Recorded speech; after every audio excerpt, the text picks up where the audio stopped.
This is Kang, a single, virgin, orphan, jobless ex-gym trainer who is now stuck in hell, getting smashed by mosquitoes, torn by goblins, and dying thousands of times in every brutal way possible. And how did he get here? Well, it all starts with the dungeon. After the dungeon came, his life changed completely. Everyone awakened powers, gyms became useless, and now he has to clean dirt and poop to find low-grade mana crystals with his childhood friend to make a living. But one day, his life turned upside down when suddenly the pendant started glowing brightly, radiating an intense light. Before Kang could react, he was teleported into a deserted, destroyed, apocalyptic world. So now, will the monsters eat Kang, or will Kang eat the monsters and grow stronger? Let's find out. Kang glances to his left and right, his mind racing with questions. What is going on? How did I get here? Before he can gather his thoughts, a sudden notification appears before his eyes. The system notifies Kang that he has broken all known limits.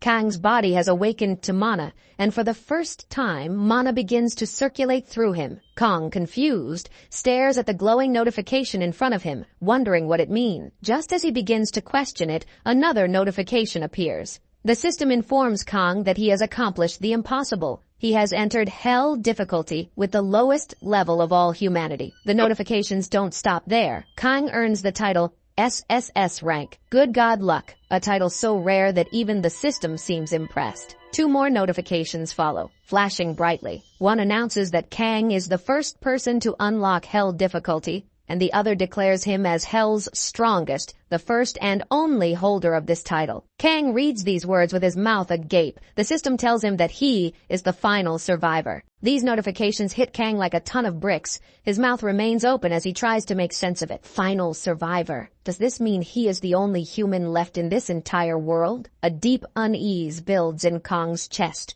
Kang starts shouting, his voice echoing in the eerie emptiness. He yells out for any other humans, desperately asking if anyone is there. His shouts cut through the still air, but no one answers. As Kang's panic starts to spiral, his eyes catch a glimmer in the distance. His gaze locks onto a purple, glowing crystal. He freezes, staring at it with wide eyes. This crystal. It's the one he's been searching for in the dirty sea. The crystal moose he spent so long scavenging for now lies before him, pristine and untouched. Kang approaches it with disbelief. He knows how valuable this crystal is. Even the smallest, dimmest piece of purple mousse is worth hundreds of dollars. But this one is pure and perfect. Its worth must be in the thousands. Kang picks up the crystal, holding it tightly in his hand. His mind races with thoughts of the fortune it could bring. He smiles for the first time in ages, thinking, I've hit the jackpot. But before Kang can relish his luck, a black dust begins to swirl around him. It drifts closer, almost innocently, until Kang accidentally inhales it. The effect is immediate. It feels as though millions of needles pierce every inch of Kang's body. His chest tightens as a searing pain spreads through him. Blood pours from his mouth as he collapses onto the ground. Kang gasps, unable to breathe. His body writhes in agony. The system coldly notifies him that poison has entered his body. Kang's entire body becomes paralyzed as his stamina plummets rapidly. He doesn't understand what's happening. It feels as if millions of ants are biting him at once. His screams echo across the empty landscape, desperate and filled with pain. Another system notification flashes. An unknown enemy has attacked. Kang looks around wildly, searching for his attacker, but there's no one in sight. The overwhelming pain blinds him. Darkness encroaches on his vision as he struggles to keep moving. With what little strength he has left, Kang drags himself forward, ringing the bell that lies on the ground near him. His body betrays him. He can't breathe, and the pain is unbearable. Moments later, Kang succumbs. He collapses completely, lifeless, as the system delivers its final message. You have died due to fine dust, level 1. Survival time, 4 minutes 32 seconds. In his subconscious, Kang thinks bitterly, fine dust. I died because of this stupid fine dust. A wave of disbelief washes over him as he concludes, what a dumb way to die. Bro just died because of dust. After some time, Kang finally opens his eyes and finds himself lying on the cold, hard ground. His body feels completely numb, and as Kang slowly gets up, he wonders to himself, is this a bad dream? But as soon as Kang fully opens his eyes, he realizes the harsh truth. He is still in the same deserted, apocalyptic world. In front of him, the system appears again, notifying Kang of a new quest. The task? Survive the first night in hell. Kang freezes, his mind racing. When the realization dawns that this is no dream but grim reality, a wave of fear washes over him. And guys, making this type of video takes a lot of sleepless nights and effort, so please like the video and help us reach 7,000 likes. Also comment your favorite part in the comments to support the video. Now, let's continue. Frantically, he grabs his shirt from the ground, throws on his jacket, and starts running. As he runs, Kang's thoughts race just as fast. He wonders who could be playing such a cruel and twisted prank on him. He clenches his fists and thinks bitterly, who is doing this to me? Who keeps torturing me like this? His frustration bubbles over as he swears to himself, I will get my revenge, even if it's on a pile of dust. But fate has other plans. As Kang runs, he accidentally inhales the deadly poison dust again. His body convulses and he collapses. The system coldly announces Kang's time, 5 minutes, 22 seconds. But death doesn't end with just 1 or 2 attempts. Kang dies 8 times in a row. Each time, his body breaks down in agony. Right now, Kang is sitting on the ground, exhausted and defeated. His breathing is ragged, his body trembling. He sighs loudly, vomiting as he apologizes to himself and to God. Kang starts praying, pleading that whoever is behind this torment will stop. He feels completely lost. Moments later, Kang collapses again, succumbing to the poison. But this time something is different. He survives for 11 minutes and 13 seconds before his body gives out. When Kang opens his eyes once more, the system notifies him. Kang's poison resistance has increased. Kang's paralysis resistance has improved. The notification sparks a faint glimmer of hope in Kang. He realizes that his body is slowly adapting. A thought crosses his mind. If I inhale all the poison dust, maybe I'll build full immunity. Desperation fuels his decision. Kang takes a deep breath, inhaling the poison dust intentionally. His body endures for 24 minutes before failing again, pushing his death count to 14 times.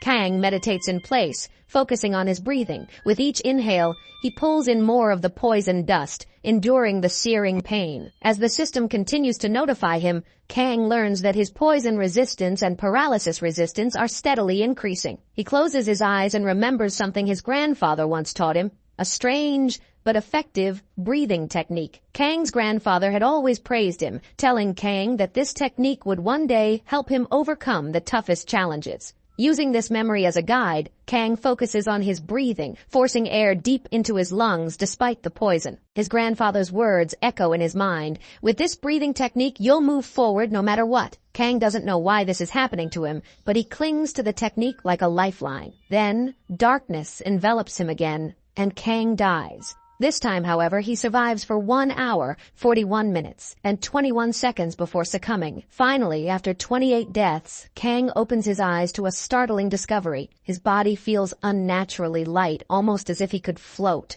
Stretching, Kang feels a strange sensation coursing through him. The system notifies him. Kang's body has reached a critical point. Kang has unlocked the rare skill, Poison Blood. Kang will no longer take damage from poison. Kang stares at the notification, his face a mix of confusion and awe. He doesn't understand what has just happened, but one thing is clear. The poison dust no longer affects him. A strange thought crosses his mind. Did I really inhale all that poison dust? Did my body truly absorb it and build resistance? He looks down at his hands, his eyes narrowing. If the system notification is correct, does that mean the fluid in my body has turned poisonous? The realization sends a chill through Kang. Kang's blood has also become poisonous. Thinking this, Kang wonders, what kind of nonsense is this? But there's no time to dwell on it. Since Kang has now managed to survive for over an hour, he finally decides to explore his surroundings. Moving cautiously, Kang notices something ahead, a very large piece of crystal mousse lying on the ground. Picking it up in his hands, Kang's mind races.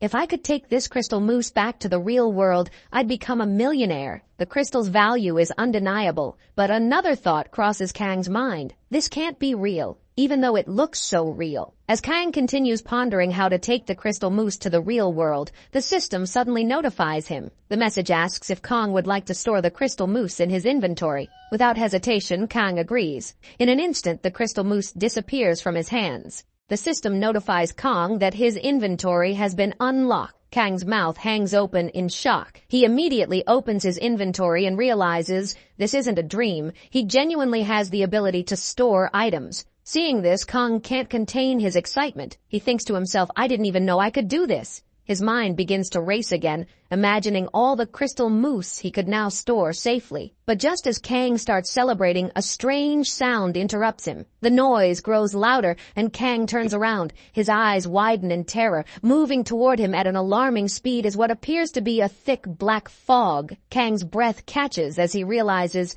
it's not fog. It's a swarm of massive mosquitoes, their sheer number making them look like a dark cloud. Without wasting a second, Kang starts running like a madman, screaming, "What the F *** K is that?" The system chimes in, notifying him, "Mosquito level 3 has appeared." Kang, panting and frustrated, snaps back mentally, "Yeah, no shit, I already know there are a lot of mosquitoes." Despite his efforts to outrun them, Kang isn't fast enough. The swarm surrounds him, engulfing his entire body. Kang thrashes wildly, trying to fight them off with punches, but the mosquitoes don't even flinch. They begin biting him from every angle, their attacks relentless. And then, the unimaginable happens. The mosquitoes force their way into Kang's mouth, and with a grotesque explosion took their exit from Kang's asshole. They tear Kang's body apart. Blood splatters everywhere as Kang's body bursts like a balloon. The mosquitoes greedily drink Kang's blood, but their feast is short-lived. As soon as the mosquitoes consume Kang's blood,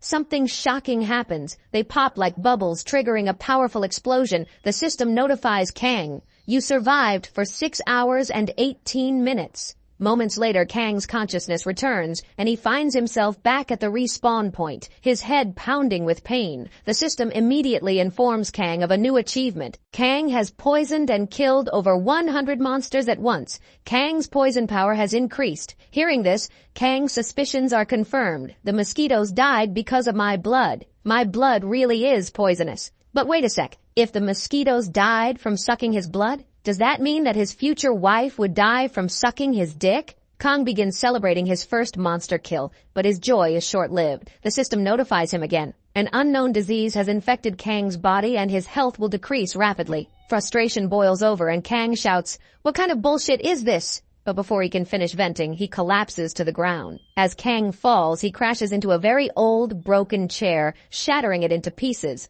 The system notifies Kang has learned a normal skill, dismantle. Lying on the ground, Kang doesn't know whether to laugh or cry. Should I be happy about getting a new skill, or sad that I now have some hell-level malaria disease? Moments later, the system notifies Kang that his health has dropped below 10%. However, because of Kang's title, Hell's Strongest Person, all diseases have been purged from his body. Kang, still utterly confused by everything, decides to test his new skill. Picking up the broken chair, Kang thinks to himself, "If I use the skill dismantle, maybe I can figure out how it works." Saying the word aloud, Kang activates the skill. To his surprise, the chair's parts are neatly dismantled and arranged in a disciplined manner. Kang stares at the pieces and mutters, "This skill is genuinely hell awesome." Holding a piece of the chair, Kang starts thinking deeply. I just collided with a chair and it broke. That's how I got the dismantle skill. If that's the case, does this mean I can unlock unlimited skills just by doing random tasks in this hell?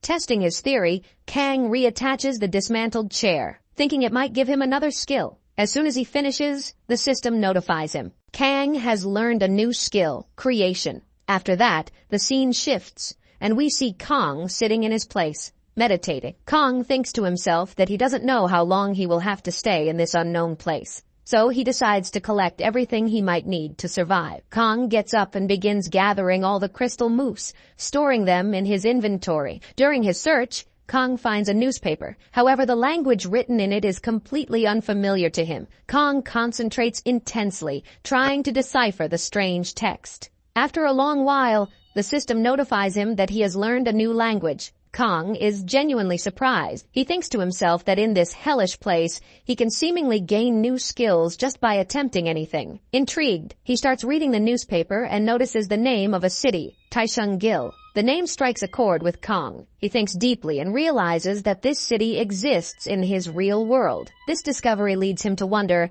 is this place somehow connected to the real world? Kang entertains the thought for a moment, but then decides to set it aside. Even if this place and the real world are connected, Kang reasons, there are two things I need to focus on first: surviving here and finding a way back to the real world. After coming to this conclusion, Kang sits down in front of the items he has collected from his surroundings. Among them are the remains of mosquitoes. Some had died after drinking Kang's poisonous blood, while others he had caught himself. Kang meticulously uses his dismantle ability, separating the mosquitoes into various parts. For 2-3 hours, Kang works tirelessly, dismantling the mosquitoes. When he finally lies down on the ground, utterly exhausted, he looks over his collected items. He now has mosquito wings, poisonous blood, and even mosquito dung. Kang looks at the strange collection and thinks, what can I possibly make with all of this? An idea strikes him. Why not make a poison dart? Holding mosquito blood in one hand and a mosquito feather in the other, Kang imagines a dart in his mind. The moment he focuses, Kang activates his creation skill, and in an instant, a rare item called Held Dart appears in his hand. The system notifies Kang of his success, and he stares at the dart in amazement. He thinks to himself that he could create genuinely awesome things with this ability. Encouraged, Kang uses the rest of the poison blood, mosquito feathers, and Held Dart materials to craft more darts, but Kang doesn't stop there. He pushes his ability to its limits. Focusing his mind, Kang uses his creation skill on all the poison darts at once, imagining what might result if they combined into something legendary. The system responds with a surprising notification. Congratulations! Kang has created an unknown legendary egg. Kang looks down at his hand to see a tiny white egg, no larger than his palm. The system informs him that it is an unknown legendary egg, but even the system doesn't know what might hatch from it. There's a 50 chance that whatever comes out of the egg is alive. The system adds that the egg will only hatch once certain criteria are met. Kang is puzzled. He thinks to himself, what criteria could possibly hatch this egg? A strange thought crosses his mind. If I keep it warm, like a chicken egg, will it hatch? Without much thought, Kang places the egg on his chest and sits quietly waiting. Time passes, but the egg remains unchanged. Realizing what he's doing, Kang suddenly feels a wave of embarrassment wash over him. He becomes extremely shy, thinking about how ridiculous he must look. Kang quickly pulls himself back to reality, feeling ashamed of his weird attempt. But Kang doesn't have the luxury of staying embarrassed for long, because he hears heavy footsteps echoing through the building. Kang's heart skips a beat. He quickly hides behind a nearby pillar and peers toward the source of the sound. His eyes widen as he notices an old goblin entering the building with a massive sword in its hand. Kang tries his best to remain silent, but his breathing betrays him. The goblin's ears twitch, and with a smirking smile, it immediately dashes toward Kang's hiding spot. Kang realizes the goblin has found him. Without wasting a second, he gets ready to run for his life. The goblin, however, is fast. Too fast. In the blink of an eye, it swings its enormous sword, aiming to cut Kang's neck into 2 pieces. But Kang, relying on sheer reflexes, dodges the attack at the last moment. His eyes dart to the left, and he notices a staircase in the corner of the building. Kang doesn't hesitate. He bolts toward the staircase, climbing it as fast as his legs can carry him. But the goblin isn't far behind. It chases Kang with relentless speed, its heavy footsteps pounding against the floor. Panicked, Kang opens his inventory and pulls out his legendary stick. Gritting his teeth, he turns to face the goblin and swings the stick with all his might, but the goblin is unfazed. It jumps effortlessly, dodging the attack with ease. The goblin lands gracefully, spreading its arms wide in a show of arrogant confidence as if mocking Kang. Its smirking expression seems to say, "You're nothing but a plaything to me." The system suddenly notifies Kang. This is a red-caped goblin, level 20. Kang's stomach sinks. A level 20 monster? He knows immediately that defeating this goblin is almost impossible. But the goblin doesn't give him time to think. With a fierce dash, it launches a barrage of attacks, each swing of its sword aimed to decapitate Kang. Kang dodges desperately, each near miss leaving him sweating and gasping for air. But disaster strikes. The stick in Kang's hand breaks under the pressure of the goblin's relentless attacks. Kang freezes for a moment, stunned. The goblin, seeing this, smirks even wider and begins speaking to Kang in its own language. Kang is caught off guard. An intelligent monster? This is unheard of. Monsters in the real world are mindless brutes. But this goblin, with its sharp mind and deadly skill, is on a whole different level. As Kang observes the goblin, he notices its 6-pack abs, rippling with strength. The sight confirms what Kang already knows.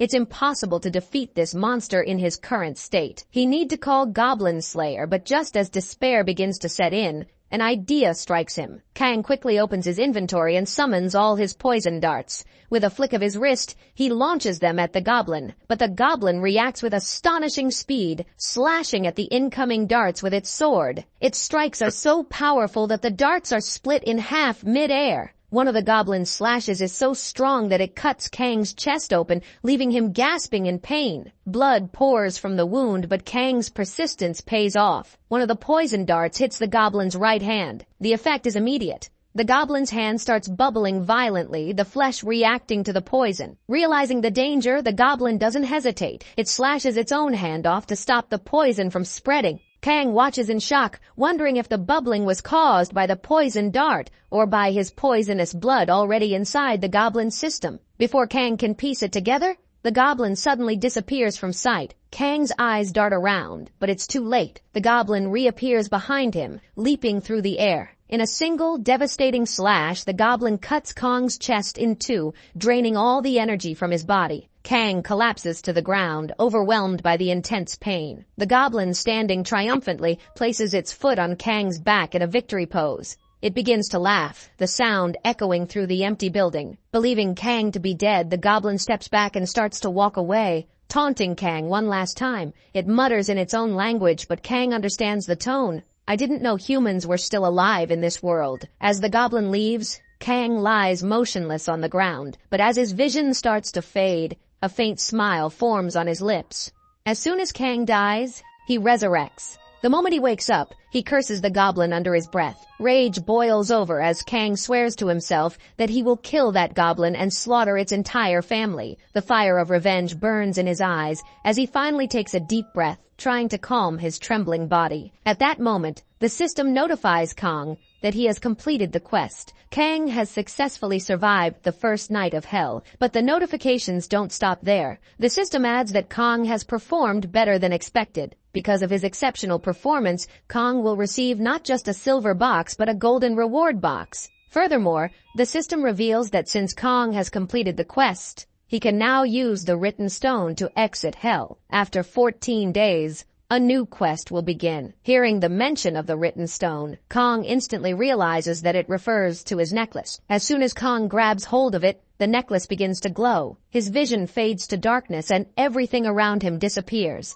When Kang opens his eyes again, he finds himself lying on the ground. Heavy rain pours down from the sky, soaking him completely. Slowly, the realization dawns. He is no longer in hell. Kang is back in the real world. Seeing the familiar surroundings, Kang feels a surge of joy. Unable to contain his excitement, he raises his hands to the sky and shouts loudly, declaring his return. His laughter echoes through the rain as he grabs the necklace around his neck. With sudden anger, Kang rips it off and throws it onto the ground, shouting that everything that happened to him was because of this piece of shit necklace. He swears he will crush it right then and there. But as Kang raises his foot to smash it, he hesitates. A thought pierces through his anger. Despite the hellish treatment he endured, the experience had given him unique and dangerous abilities. For the first time, he had awakened, something he had always dreamed of. Kang can't bring himself to destroy the necklace. Instead, he holds it tightly in his hands, tears streaming down his face as he thinks to himself,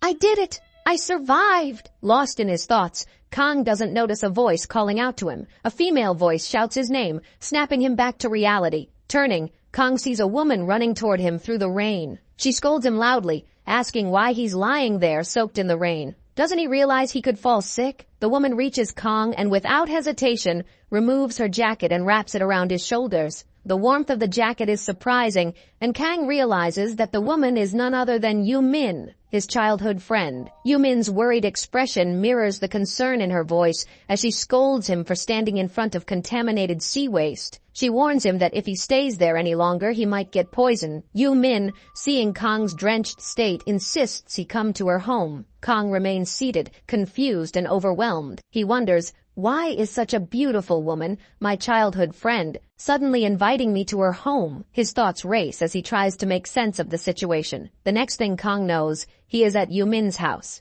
Yu Min has wrapped him snugly in her jacket, the way a mother would wrap her child after a bath. Kang stands there, calling out to Yu Min, still unsure of how to process everything happening. Yu Min approaches him with a warm smile, holding a mana contamination remover in her hands. She tells Kong that he should use it on his body just in case there's any mana poisoning lingering from his time in hell. Kong rolls his eyes, annoyed by the suggestion, and tells Yumin not to bother with it. But Yumin's expression hardens and she shouts at Kang. Her voice rises with frustration as she scolds him for treating his body so carelessly. She tells him that if he continues this reckless behavior, she'll have to attend his funeral in just a few days. Kang, taken aback by her intensity, finally agrees to use the mana contamination remover. The scene shifts, and we see Kang emerging from the bathroom. His hair is damp and his expression is thoughtful. As he steps out, Yumin looks up at him and asks a simple yet jarring question. What is today's date? On the other hand, Yumin is sitting quietly reading a book. She casually mentions to Kang that today is the 11th of September. As Yumin glances at Kang, something catches her eye. She notices that Kang's body has changed significantly. Kang, who once appeared weak and frail, now has six-pack abs and a physique that could only be described as handsome and gorgeous. Yumin finds herself unable to look away, her gaze fixed on Kang. Finally, she asks Kang if he has done something to his body in the past 2 days. Noting that he looks noticeably different. She recalls trying to contact Kong multiple times during the past 2 days, but being unable to reach him. Yumin's stare intensifies, her eyes scanning Kong's transformed figure. She keeps looking at Kong with a mix of curiosity and disbelief. On the other hand, Kong's thoughts are elsewhere. He reflects on the fact that he has spent over 2 years in hell, a detail he has yet to share. Meanwhile, Yumin struggles to control her naughty thoughts. She whispers to herself that she needs to regain her composure. Kong, noticing Yumin's intense gaze, feels the growing awkwardness. He grabs a towel and quickly covers his chest, while Kang successfully covers his upper body. What about his lower part? This adding another layer of awkwardness to the situation. Yumin, trying to ease the tension, comments that Kang can't stay there without proper clothes. She hands him some of her clothes to wear, trying to maintain a neutral tone. Kang hesitates, uncomfortable with the idea of wearing Yumin's clothes. Sensing his reluctance, Yumin points out his own torn, contaminated clothes and insists he has no other option. With a slight scolding tone, she leaves the room, leaving Kong to decide. Eventually, Kong relents and puts on Yumin's clothes. Once dressed, Kong wonders if his system notifications will function in this world. Opening his inventory, he is relieved to see that everything works perfectly. Testing it further, Kong opens his golden reward box. Inside, he finds glowing silver and golden tickets, one of which is randomly selected. The system notifies Kang that he has acquired a legendary skill, Battle Helper. Kang is momentarily stunned. He knows that in Korea, only 7 people possess a legendary skill. Even a rare skill guarantees special treatment, but a legendary skill exists on an entirely different level. Kang begins to wonder, could I become the 8th legendary hunter? Could I achieve an SSS rank like the others? As his mind races, he clenches his fists, thinking, if I punch hard enough, will this skill activate automatically? Lost in thought, Kong starts punching the air furiously, testing the limits of his new ability. Yumin notices Kong's odd behavior and freezes, unsure of what to say. The two share an awkward moment as Kang realizes how strange he looks. He opens his mouth, struggling to find an explanation, but words fail him. Yumin, feeling equally uncomfortable, finally breaks the silence and says she'll pretend she didn't see anything. Kong nods in agreement, relieved the moment has passed. After regaining his composure, Kong asks Yumin about her mana crystal research. She confirms that she is indeed studying mana crystals. Kong grins and tells her he has something interesting to show. Opening his inventory, Kong summons a huge piece of mana crystal. Yumin's jaw drops as the crystal appears in Kang's hands. The sheer size and weight, almost 1 kilogram, leaves her speechless. Her mind struggles to process what she's seeing, and she mutters in disbelief that this cannot be real. Kong, holding the crystal confidently, suggests that Yumin examine it to determine if it's genuine. Still stunned, Yumin feels as though her soul has momentarily left her body. The absurdity of the situation overwhelms her as she struggles to find the words to respond. The scene ends with Kong standing proudly, the mana crystal in his hands, while Yumin stares at it in stunned silence. Unable to comprehend what just happened, thank you for watching it. After that, Yumin, staring at the crystal mousse, exclaims that it is impossible to find such a large and pure crystal mousse. She questions Kong, wondering where he could have found it. Kong responds by asking if it is truly necessary for her to know where he got it. Yu-min firmly states that it is very important to know because the glow of the crystal mousse reflects its purity. She explains that such a high-quality crystal mousse can only be found in S-rank dungeons, which are incredibly rare and difficult to clear. Only 5 or 6 such dungeons exist worldwide, making it nearly impossible to obtain outside of those locations. Kang, hearing her explanation, smirks and asks if Yu-min chose the dangerous work of a collector in this seaway just to obtain low-level crystal mousse for research purposes. Yu-min confirms, explaining that was her exact intention. Kong begins laughing loudly and tells her that first of all, Kong has no intention of giving this pure crystal mousse to her for free. But if she does something for Kang, then maybe Kang will give it to her for research without charge. Hearing this, Yu-min becomes visibly angry, clenching her teeth in frustration. She asks Kong what exactly he wants. Kong calmly tells her that she must find a buyer willing to purchase all the crystal mousse he has collected. Yu-min, still irritated, explains that selling such a large and pure crystal mousse will require multiple documents and legal proceedings. The size alone makes it nearly impossible to sell without complications. Kang, shrugging off her concerns, replies that if the size is a problem, then there is no issue. Without hesitation, Kong breaks the crystal mousse into 2 pieces right in front of her.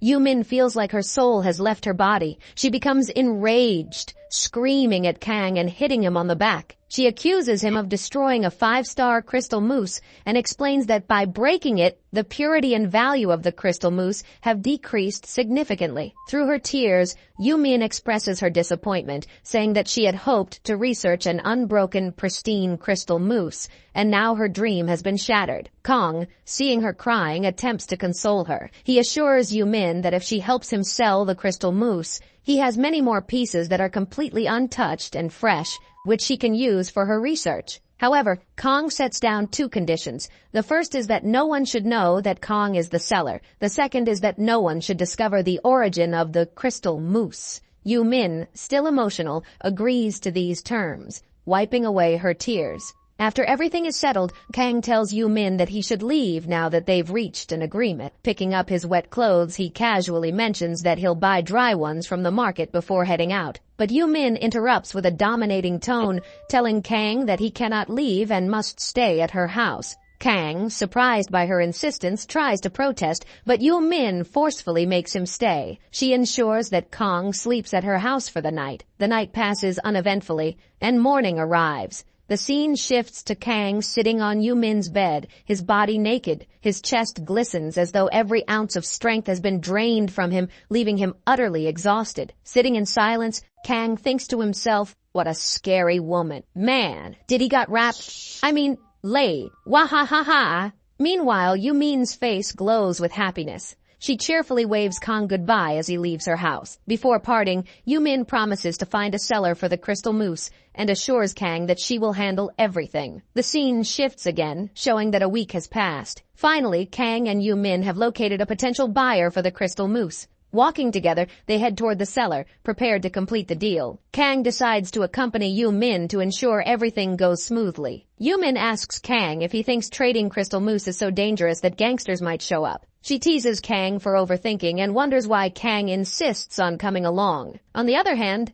Kang feels uneasy. Crystal mousse is extremely rare and dangerous, and Kong worries they might attack Yu-min. His suspicion grows stronger as they approach the location of the deal. Kong finally arrives at the meeting spot. He notices a muscular, Hulk-like figure staring directly at him. Kong is convinced that this man is the buyer, and he feels relieved he decided to accompany Yu-min. Kong even imagines this buyer might have planned to kill Yu-min, but then Yu-min approaches a different table where an old man is seated. The old man calmly introduces himself as Hisoka. Meanwhile, the muscular man Kong initially suspected rushes over to feed a cat. This unexpected act softens Kong's suspicion, but he remains cautious. Hisoka shakes hands with Kang, and immediately Kang notices Hisoka's iron grip. Kang realizes that if they were to fight, he wouldn't stand a chance against this old man. Despite Kang's continued doubts, the trade proceeds. Hisoka inspects a small piece of the crystal, confirming its purity. He assures Yumin that the transaction is complete and that the money will soon be transferred to her account. Hisoka then bows politely,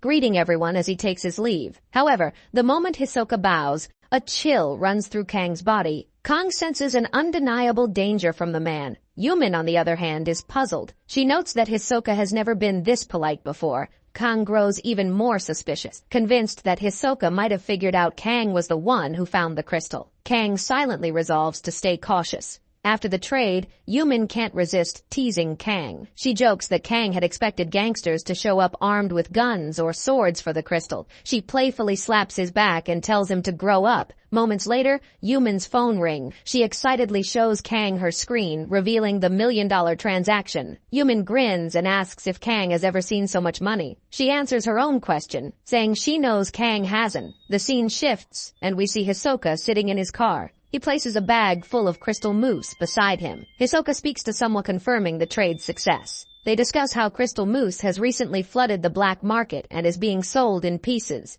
However, they suspect all these fragments come from the same crystal mousse, likely retrieved from an S-rank dungeon. The unknown man mentions that whoever obtained this crystal must be a highly skilled hunter. The old man speculates that the hunter might be a foreigner, given how well hidden they've remained. But then, Hisoka reveals his suspicion. He believes the hunter is Kang. The scene shifts again, revealing the face of a familiar figure. Lee Jae-tae, Korea's top S-rank hunter. Lee Jae-tae instructs Hisoka to keep an eye on both Yumin and Kang and report back to him. After that, the scene shifts, showing that another week has passed. Finally, 14 days have gone by and the time has come for Kang to return to Hell. Kang, now back in Hell, is exercising relentlessly on a benching rod, pushing his limits. He repeatedly performs pull-ups, his body moving with precision and power. Kang completes 150 pull-ups and damn, it's clear that his physique has become insanely dangerous. After finishing the set, Kang drops to the ground, his breathing heavy.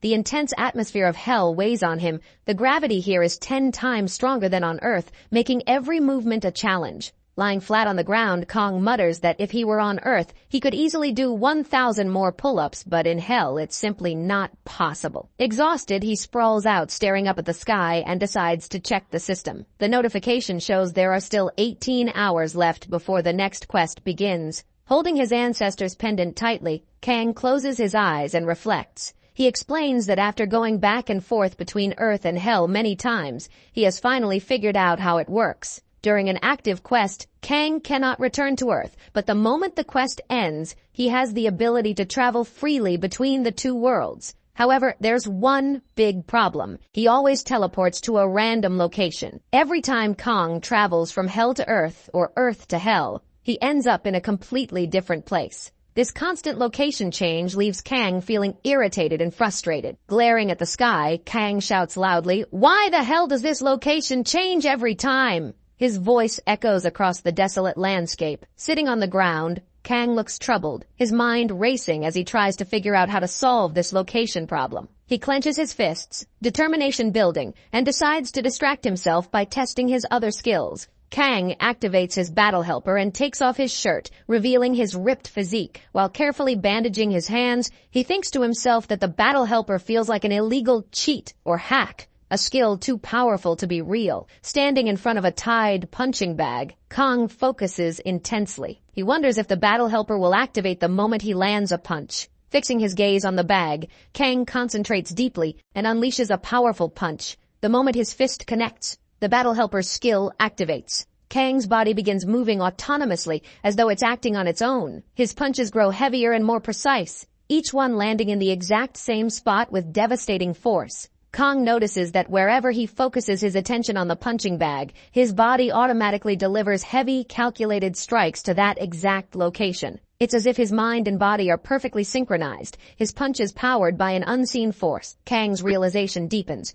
This skill is not just powerful, it's almost unstoppable. In a matter of seconds, Kang lands a devastating punch on the punching bag, causing it to break into two pieces and shatter completely. Kang looks at the results of his strike and realizes that this ability feels like an aimbot, a genuine cheat skill. He smirks, feeling the confidence surging through him. This is an awesome and extraordinary ability, one that makes him feel unstoppable. At that moment, the system notifies Kang that a new quest has started. The name of the quest flashes across the window, a beginner-friendly quest. Kang, glancing at the notification, is surprised. His eyebrows furrow as he reads the quest details, which instruct him to defeat 5 beginner scarecrows. Kang stares at the system window and yells at it angrily, complaining that he is now level 7, and yet the system has assigned him a beginner-level quest. He grumbles, asking if the system has lost its mind, but after venting his frustration, Kang resigns himself to the task. "What choice do I have?" he mutters, deciding to deal with the scarecrows.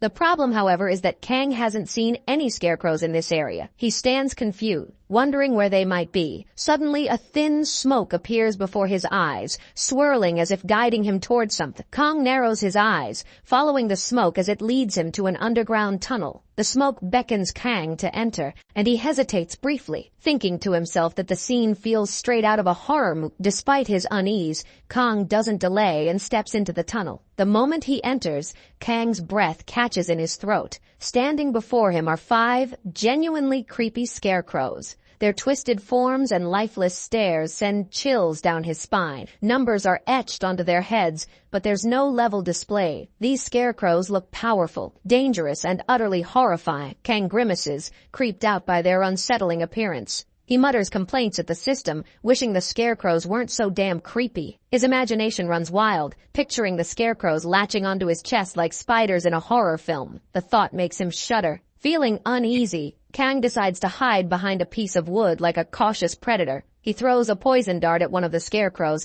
watching closely to see if it reacts. But to his surprise, the scarecrow doesn't move. A sense of relief washes over Kang. He feels happy and excited, thinking the scarecrows are nothing more than lifeless training dummies like punching bags. Convinced of their harmlessness, Kang steps forward confidently and punches one with all his strength. However, something feels weird. Kang steps back, frowning. Despite hitting the scarecrow with full power, it felt like punching cotton. There was no impact. As Kang processes the odd sensation, he notices something terrifying. The scarecrow starts to move. Its body twists and jerks in a creepy, unnatural way. Kang's heart pounds as all 5 scarecrows begin moving simultaneously. Their eyes glow red, and an ominous voice declares that they have recognized their opponent. The scarecrows announce that they are also level 7. And the system informs Kang that the beginner level 1 battle has started. Kang stares at the notification, realizing that the scarecrows have matched his level. He mutters to himself that nothing in hell can ever be normal. Before Kang can react, the scarecrows attack with full force. All 5 charge at him, their movements coordinated and swift. Kang thinks to himself how a level 7 awakening in the real world would earn him respect and prestige, treating him like a soldier or bodyguard. But here in hell, level 7 is just the beginning. The thought pisses Kang off. "You bitches!" he yells, swearing at the scarecrows. Anger surging through him, Kang activates his battle helper skill. With his fists clenched and his determination ignited, Kang charges forward to face the scarecrows head-on. But it wasn't as easy as Kang thought. Despite activating the battle helper, Kang struggled to land any significant blows on the scarecrows. It felt as though the scarecrows had a battle helper of their own, their attacks sharp and relentless. Kang dodged their strikes as best as he could while delivering punches of his own. Yet his efforts seemed futile. The scarecrows weren't taking any damage. Suddenly, one of the scarecrows grabbed Kang by the neck, its grip tight and unyielding. Kang, refusing to back down, punched the scarecrow with all his strength. Finally, Kang saw results. Half of the scarecrow's face cracked under the force of his punch. For a moment, Kang thought his attack had worked. But before he could celebrate, the scarecrow's movements grew disturbingly unnatural. Its right eye glowed brighter, an ominous red, and it looked even more deadly. The scarecrow's voice echoed eerily, declaring, "Opponent data updated. Sparring level 2 initiated." As soon as level 2 began, the scarecrow's behavior became even more bizarre. 4 of them rushed Kang, grabbing his arms and legs, immobilizing him completely. The 5th scarecrow charged forward and slammed a punch into Kang's face. The attacks didn't stop there. The Scarecrow continued to punch Kang's teeth, mouth, stomach, and body relentlessly. For 30 minutes, the Scarecrow pummeled Kang without mercy. The blows were brutal, each one driving him closer to collapse. The system notified Kang that due to the beatings, his stamina, resistance, and health had all increased. Yet, Kang's body was left in shambles. Blood oozed from every pore and every bone in his body felt shattered. The system then notified Kang that his health had fallen below 10%,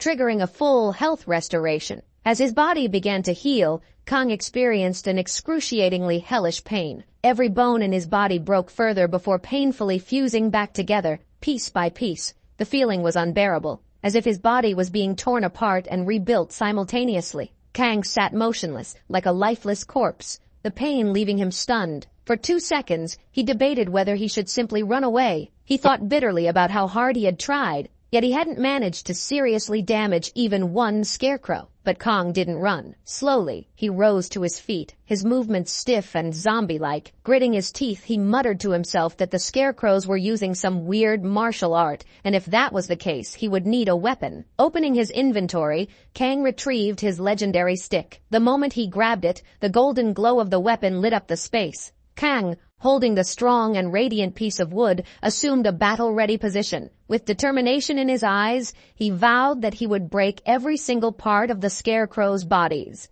The system notified him that this wasn't an ordinary piece of wood, it was a hideous club, strengthened with incredible power. Its attacks were devastatingly impactful. Kang charged forward, his legendary weapon gleaming, and swung it hard at Scarecrow #1. The force of the strike shattered the Scarecrow's arm, breaking it clean off. For the first time, Kang felt a glimmer of victory. He was happy, convinced he could finally defeat the Scarecrows. But his relief was short-lived. The Scarecrow with the broken arm looked at its injury and began moving in that same creepy way. Its battle tactics updated, and to Kang's shock, the Scarecrow's hand regrew almost instantly. The surprises didn't end there. The remaining Scarecrows all began to move simultaneously. Each one reached into its frame and pulled out deadly weapons, their appearances becoming even more terrifying. Kang, clutching his weapon tightly, realized that this battle was far from over. This was only the beginning. One Scarecrow draws a sword, another hefts a hammer, the third brandishes an axe, and the fourth wields a massive hammer. Armed with these devastating weapons, they shatter Kang's body piece by piece. The system coldly notifies Kang that he survived for 5 days, 8 hours, and 4 minutes. The scene shifts, revealing Kang, barely clinging to survival, fighting the Scarecrows with all his might. Desperation forces him to tie 2 Scarecrows to a pillar, reducing the number of active enemies he must face. Even so, the fight is grueling. Kang pushes himself to the brink, and through the relentless battle, his level begins to increase. Finally, Kang activates his battle helper and lands a powerful blow on the chest of one of the Scarecrows. The impact breaks the robot's chest, revealing a mana crystal glowing in its core. Kang stares at it, a thought crossing his mind. If I destroy the crystal, can I kill the robot? Kang prepares for the decisive strike, but before he can destroy the core, the robot heals itself. Its voice rings out, announcing, "Sparring level 3 has begun." The Scarecrow's body grows stronger, its movements faster and more precise. Kang, watching the transformation, smirks despite the odds and mutters that,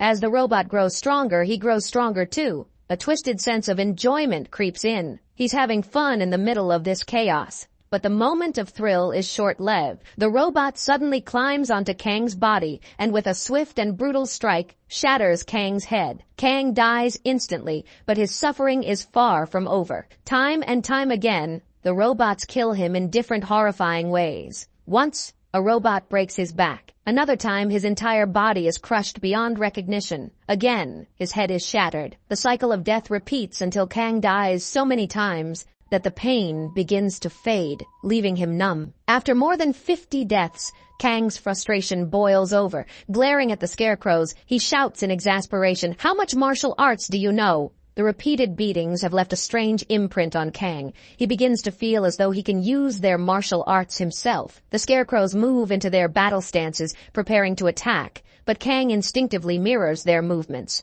It's as if their techniques have etched themselves onto his body. Drawing on this newfound ability, Kang uses their martial arts against them. The fight escalates once again as the Scarecrows upgrade their battle tactics and restart the sparring. Kang feels a spark of excitement, a chance to test his skills, but his excitement is short-lived. One robot lunges forward and gouges Kang's eyes, its hands crushing his sockets with precision. Kang screams in agony, clutching his face as blood pours down. Before he can recover, the robot opens its jagged mouth and bites down on Kang's feet like a rabid dog. The pain is unbearable. Kang's screams echo across the battlefield as he yells in disbelief, "What are you? A fucking dog!" But the robot doesn't stop. It gnaws at Kang's feet, its sharp teeth tearing through flesh and bone. Slowly, methodically, the robot begins devouring Kang's entire body, piece by piece. Kang's voice grows hoarse from screaming as the horror unfolds, and eventually, the robot finishes its gruesome feast. Kang dies once again. As soon as Kang wakes up, he realizes that this is the 90th time he has died. So far, Kang has mastered almost all the martial arts of the scarecrows. Using those techniques, Kang is now able to fight the scarecrows on equal footing and even defeat them. Kang understands one thing clearly. If he doesn't beat the scarecrows, he won't survive. As he prepares for the next attack, Kang suddenly feels a strange sensation coursing through his body. He winds up his fist, pulling it behind his back, and punches forward with all his strength. To Kang's shock, an energy blast erupts from his punch, surging forward and destroying all the scarecrows at once. Kang stands frozen, staring at the aftermath, his eyes wide with disbelief. He can't understand how he managed to pull off such an amazing and strange feat. The system promptly notifies Kang that he has completed the beginner-level quest. Overwhelmed with relief, Kang screams loudly, his voice echoing through the empty battlefield. The exhaustion from dying 90 times finally catches up to him, and he collapses to the ground, breathing heavily. Looking at his trembling hands, Kang mutters, "How could this scarecrow quest be a beginner-level challenge? If this was beginner-level, what kinds of quests will I have to face in the future?" Still, Kang reasons that maybe the quest's goal was to teach him martial arts. But deep down, Kang knows it felt more like the scarecrows beat the shit out of him and forcefully embedded their martial arts into his body. Despite the pain, Kang smiles. He's happy, knowing he has learned their techniques. Deciding to check his rewards, Kang opens the system window. The system notifies him that, because of his SSS rank good luck, his reward has been enhanced. Kang receives the Chandelier of Heaven's Cloak, a legendary yellow wrapping cloth. Kang stares at the cloth, confused. He asks himself, what is a wrapping cloth? The system explains that this is a legendary grade equipment. It can accelerate Kang's growth and fully restore any damaged body part. Kang carefully places the cloth on his hand, studying it. He wonders if the damage reduction ability will even work since his health is nearly fully restored every time he dies. Thinking further, Kang ponders how to use the growth ability of the cloth. An idea strikes him. What if I tie it to my head? Will it increase my IQ? Amused by the thought, Kang ties the cloth around his head and sits there waiting. After a few awkward moments of absolutely nothing happening, Kang feels a wave of intense shyness wash over him. Kang sighs and pulls the cloth off his head, mumbling that after coming to hell, he's been doing some really dumb and strange things. Embarrassed, he reassures himself that at least no one was around to see him like this. Convinced the cloth might be useless, Kang decides he'll sell it when he returns to the real world. Being a legendary item, it should fetch a good price. But as Kang opens his inventory to store the cloth, his eyes land on the legendary mosquito egg. A new idea forms in Kang's mind. He wraps the legendary growth cloth around the egg, thinking, if this cloth enhances growth, maybe it'll hatch the egg. After waiting a while with no visible changes, Kang starts to think the plan isn't working. He moves to remove the cloth, but suddenly it begins to glow intensely. The light grows brighter and the cloth starts to disappear, sparkling as it vanishes. Kang stares, shocked, as the egg beneath the cloth begins to turn golden. Cracks start forming along the egg's surface, and Kang feels a chill run down his spine. As the egg starts to hatch slowly, Kang's fear rises. He thinks to himself, this is hell. What the hell could be inside? As Kang stares at the glowing egg, a troubling thought crosses his mind. What if a dangerous monster emerges? This is hell, after all, and whatever comes out could be so powerful that Kang wouldn't stand a chance. As Kang grapples with this possibility, the egg cracks open, emitting an intense light. The glow is so bright that Kang instinctively shields his eyes. When the light finally subsides, Kang looks up and sees something entirely unexpected. Inside the egg lies a scene straight out of a Barbie doll's house. A soft, cozy setup. Resting in the middle of it all is a cute little girl sleeping peacefully. Kang freezes in shock, his expectations of a terrifying demonic monster shattered. The girl stirs, her dark black eyes with red pupils opening slowly. Her gaze is both innocent and ominous, as if she is a demon in disguise. She blinks a few times, her movements slow and adorable. Finally, she rises gently, stepping out of the egg and standing on the ground. Kang's eyes widen as he takes in her tiny stature. Is this a fairy? He wonders. He had been bracing himself for a monstrous demon, but this cute little creature leaves him momentarily dumbfounded. A smile creeps across Kang's face as he steps closer. Kang reaches out a finger to gently touch her cheek, intending to tickle her affectionately, but the fairy surprises him. She stretches her hands toward Kang, then bites his finger with sharp teeth and begins sucking his blood. Pain shoots through Kang's hand and he screams, frantically shaking his arm to dislodge the fairy. His wild flailing causes her to slam into the roof before falling to the ground with a thud. Kang clutches his hand, shouting in frustration, "What kind of shitty reward is this? This is a crazy cannibal monster. Is the system playing pranks on me?" The little fairy sits up, looking hurt and sad. Tears well up in her eyes as she softly tells Kang that she's very hungry. Kang turns to look at her, now resembling a cute and helpless kitten, her gaze almost seductive in its innocence. Kang sighs heavily, torn between frustration and pity. He pulls out a candy and offers it to her, but the fairy shakes her head. Kang frowns and asks what she wants to eat. She points at him with a mischievous smile, clearly indicating she wants to eat Kang. The realization dawns on Kang, and he mutters to himself, she really is a cannibal monster. Deciding to avoid further conflict, Kang reluctantly lets the fairy suck his blood. The fairy flies over, perches on Kang's hand, and pierces his skin with her tiny straw-like mouth, drawing his blood. Kang grimaces in pain, telling her to stop, but the fairy reassures him in a chirpy voice, saying he doesn't need to worry. She'll stop as soon as she's full. Minutes pass, and Kang finally feels relief as the fairy stops feeding, but to his annoyance, she starts licking the wound on his hand, which only makes him more uncomfortable. Observing her, Kang realizes something. This egg was made by combining mosquitoes, which means this creature is a mosquito fairy. The fairy hovers in front of Kang, looking satisfied and even arrogant. She declares she's full and calls Kang her slave. Anger boils over, and Kang grabs the fairy, squeezing her tightly. Through gritted teeth, he demands, "Tell me again, who's the slave?" The fairy, unfazed, thanks Kang sweetly while still calling him a servant. Kang squeezes harder, prompting her to upgrade his title to butler, which only fuels his irritation. Finally, under his unrelenting grip, she reluctantly calls him Kang by name. Kang introduces himself properly, saying his name is Kang, and asks what her name is. The fairy starts to answer, but suddenly stops. A confused look crosses her face. She can't remember her name or her past life. The fairy struggles to recall her identity but comes up blank. Kang, feeling exasperated yet relieved, says he'll simply call her Mosquito Fairy since she came from a mosquito.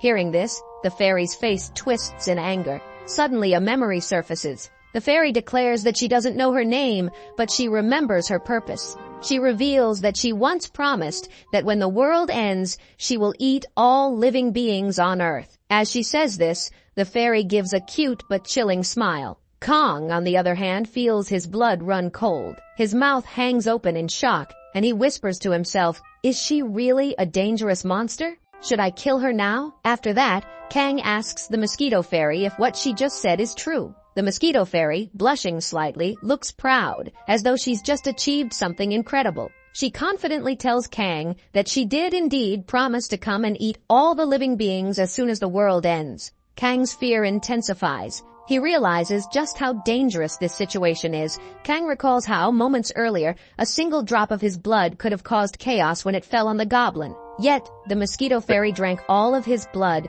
and was completely unaffected. This could only mean one thing. She's telling the truth, and she's genuinely as dangerous as she claims. But as Kang looks at her closely, he notices her cute and innocent demeanor, which gives him a glimmer of hope. If she's this cute, maybe I can tame her, he thinks. Kang reaches out to tickle the Mosquito Fairy and she bursts into laughter, her demeanor instantly softening. Kang smiles and decides he'll try to tame her and keep her as a pet. Sitting on the floor, Kang addresses the Mosquito Fairy, reminding her of her ominous promise to eat all living beings. But before anything else, Kang suggests giving her a name since she doesn't have one. Kang declares that from today her name will be Rainer. The mosquito fairy, now Rainer, looks delighted. She repeats the name softly and says it's a very good name. Kang feels a connection forming between them, something genuine and unexpected. At that moment, Kang tells Rainer that she has to promise him two things. First, she must not eat or drink the blood of any living human from this day forward. Hearing this,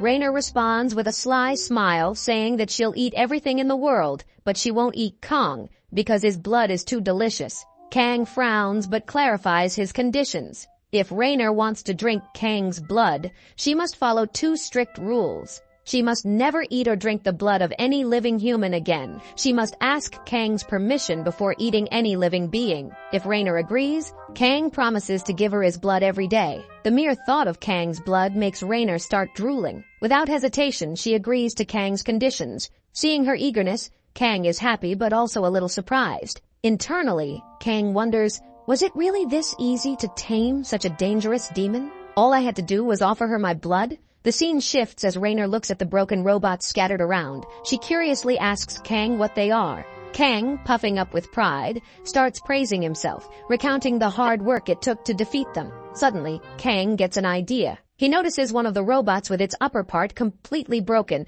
as if it had been sliced clean in two. Kang stares at it, realizing this must have been the result of the mystic energy blast he had accidentally unleashed. Intrigued, Kang opens his system notification and discovers a new ability, Violent Energy. He stares at the notification for a moment, thinking about the potential of this skill. Deciding to test it, Kang smirks and prepares to unleash the power again. Kang recalls that the energy was activated the last time he used his martial arts to punch the scarecrow. Determined to replicate the move, he activates his battle helper, winds up his fist, and focuses. Taking the name Violent Energy in his mind, Kang punches forward with full force. With a deafening bang, a Kai blast erupts from Kang's fist, tearing through the scarecrow and shattering it into pieces. Kang looks at the aftermath, his smirk widening. The power coursing through him feels exhilarating. Kang knows he's only scratched the surface of what Violent Energy can truly do. Seeing the energy blast,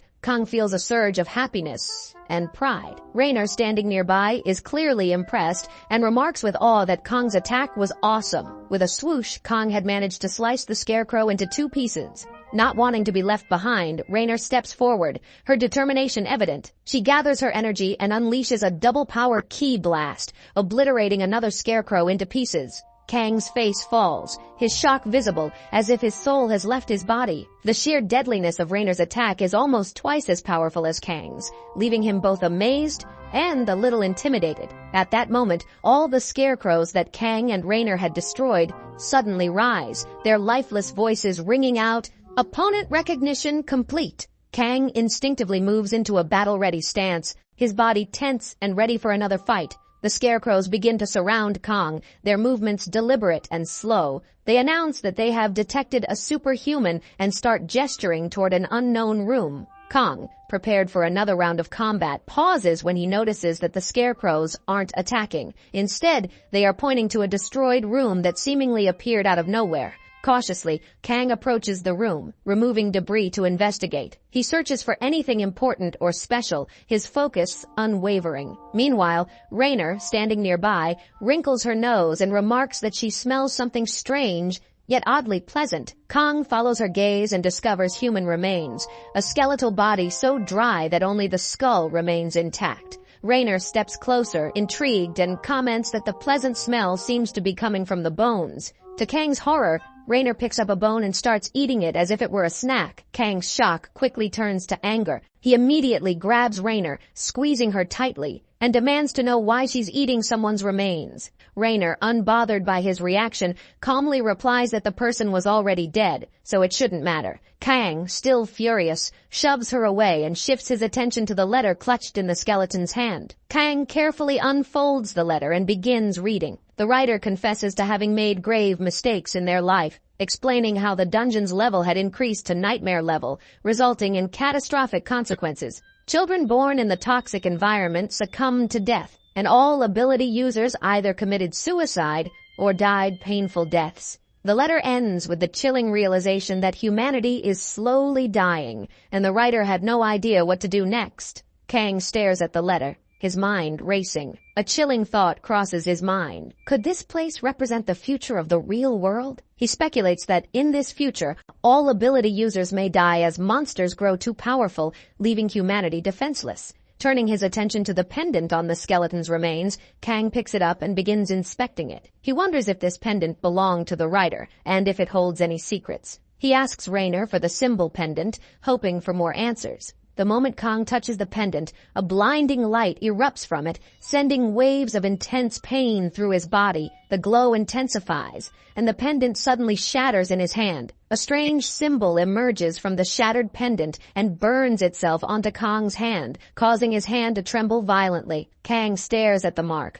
overwhelmed and confused, unsure of what it signifies. Before he can fully process what's happening, the system coldly notifies him. The stars are watching Kang. Suddenly, a dark portal begins to form in front of him. Its swirling form resembles a vast, endless universe, with a distant galaxy shimmering on the other side. The portal's pull grows stronger, slowly engulfing Kang's body. Rainer, standing nearby, watches the scene unfold. With a mischievous smirk, she says, "Good luck, Kang," and runs away, leaving him behind. Kang, desperate, reaches out his hand, calling for Rainer to return. But before he can do anything, the portal fully engulfs him, pulling him into its depths. When Kang opens his eyes, he finds himself floating in a galaxy, surrounded by stars and planets. To his surprise, he can breathe, though the environment feels surreal and otherworldly. Looking around, Kang mutters to himself, "Where on earth is this place?" Kang floats aimlessly in the vast universe, the endless expanse of stars and galaxies surrounding him. Confusion and frustration swirl in his mind as he shouts Rainer's name,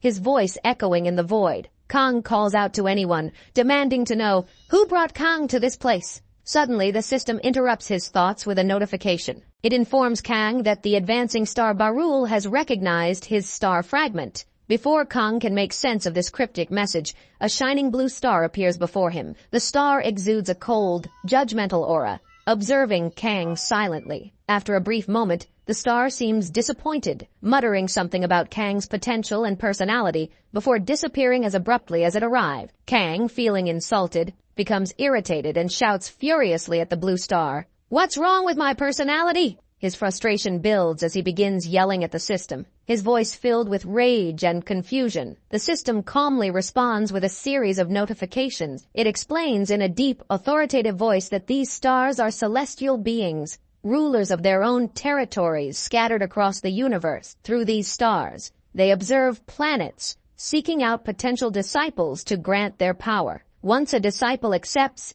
they conquer the disciple's planet, thereby increasing their influence and strength. Hearing this, Kang grows even more confused. Why are these stars troubling Kang? He mutters under his breath. As he clenches his fists, he glances at the symbol burned into his hand and realizes that it must be the reason behind all of this chaos. Before Kang can process further, 5 different colored stars descend from the sky and begin revolving around him. Their radiant forms cast an almost hypnotic glow as they observe Kang intently. The stars seem captivated by Kang's charm, determination, and iron-like body, each eager to make him their disciple. The system chimes in, notifying Kang that all the celestial beings want to invest in him. Kang feels his irritation rising again. "What is happening?" he growls, pointing his finger at the stars. The celestial beings suddenly move closer, overwhelming him with their presence. They begin introducing themselves one by one, their voices echoing in Kang's mind. The purple-blue star steps forward first.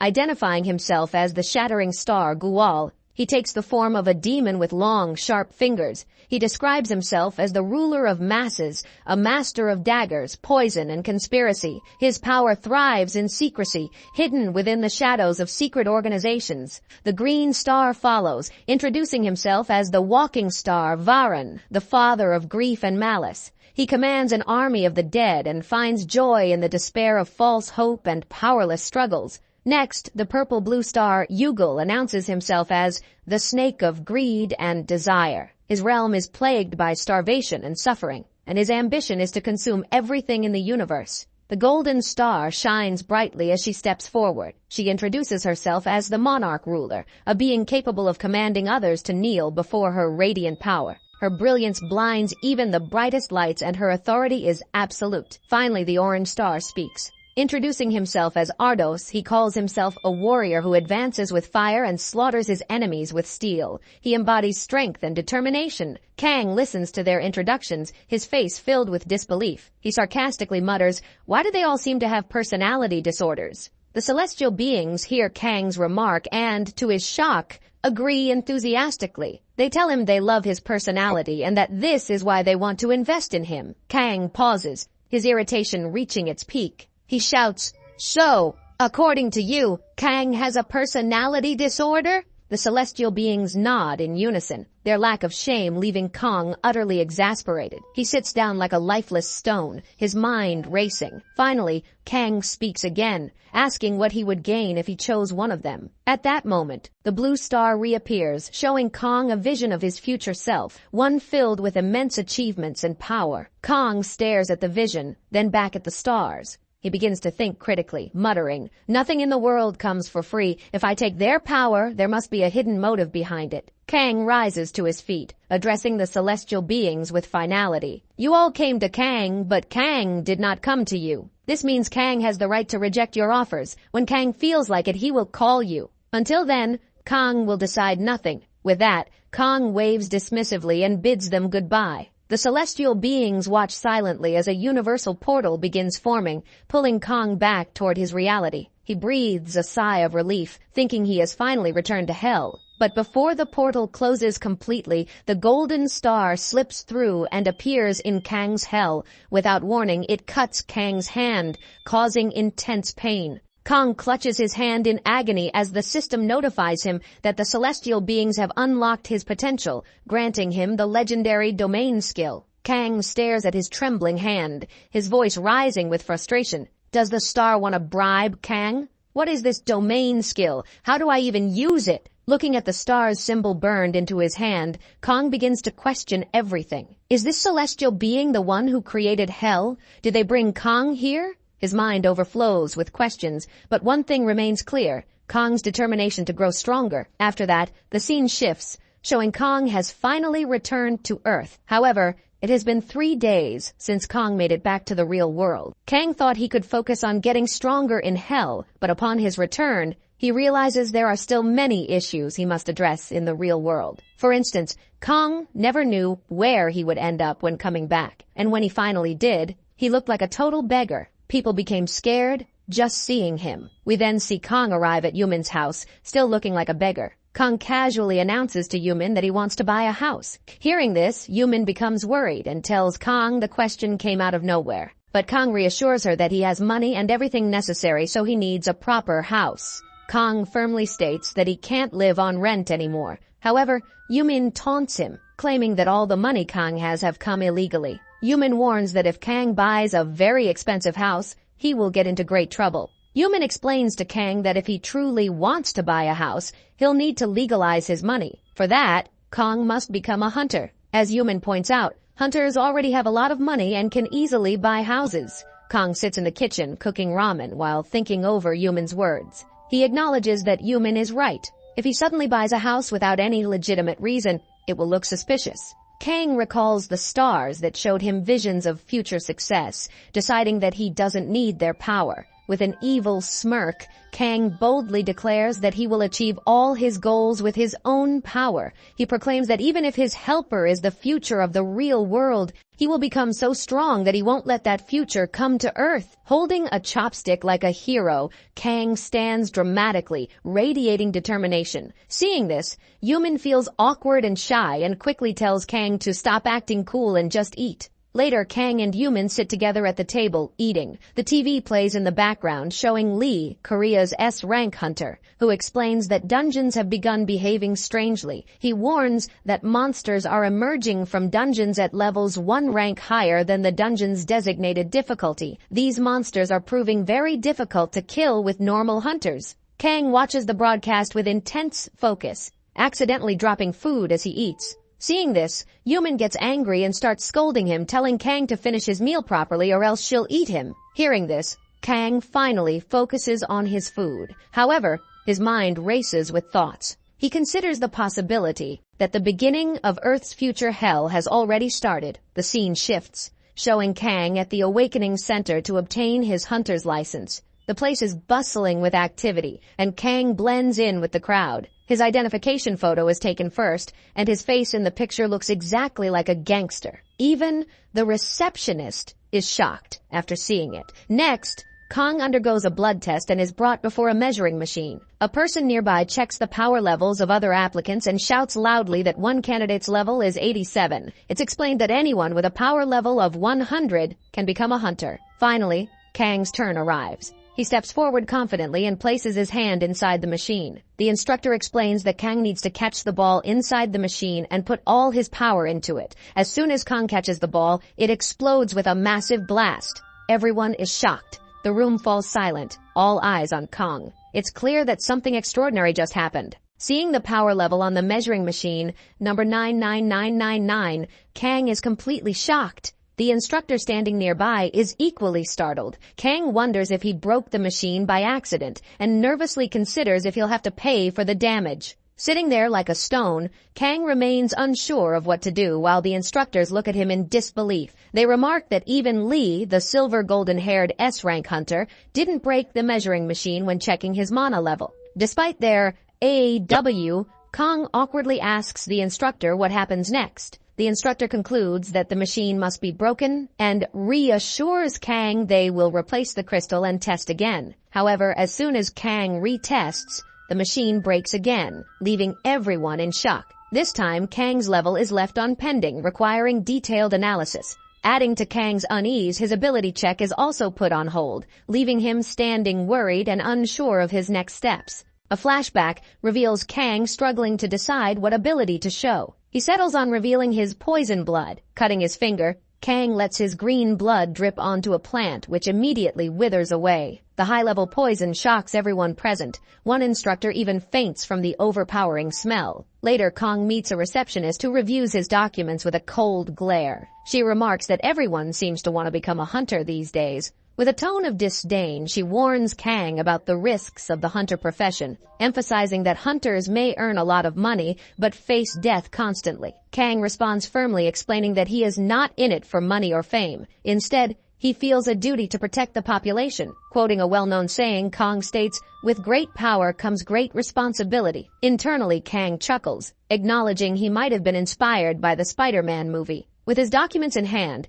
Kang moves toward the next testing area. The scene shifts, showing two bodyguards in black suits opening a black Rolls-Royce. From the car steps Lee, an S-rank hunter. A crowd gathers to catch a glimpse of him. Lee asks his bodyguard about the preparations. The bodyguard replies that everything is going smoothly and mentions that many members from the Red Butterfly Guild are also taking the test this year, making the hunter license exam highly competitive. Inside, an instructor informs Lee about a strange application. The applicant's mana level couldn't be measured by the machine, which may be broken. The applicant also possesses a rare ability, blood poison. Hearing this, Lee dismisses the ability as useless for group missions, noting that Kang's poisonous blood could harm his teammates if they come into contact with it during a monster attack. However, Lee recalls that Kang is the same person Lee had instructed his old butler to investigate. Deciding that Kang might be hiding something, Lee resolves to observe him closely. The contestants, including Kang, gather in a large room. An instructor hands each participant a purple crystal without providing any explanation. When Kang asks why they are being given the crystals,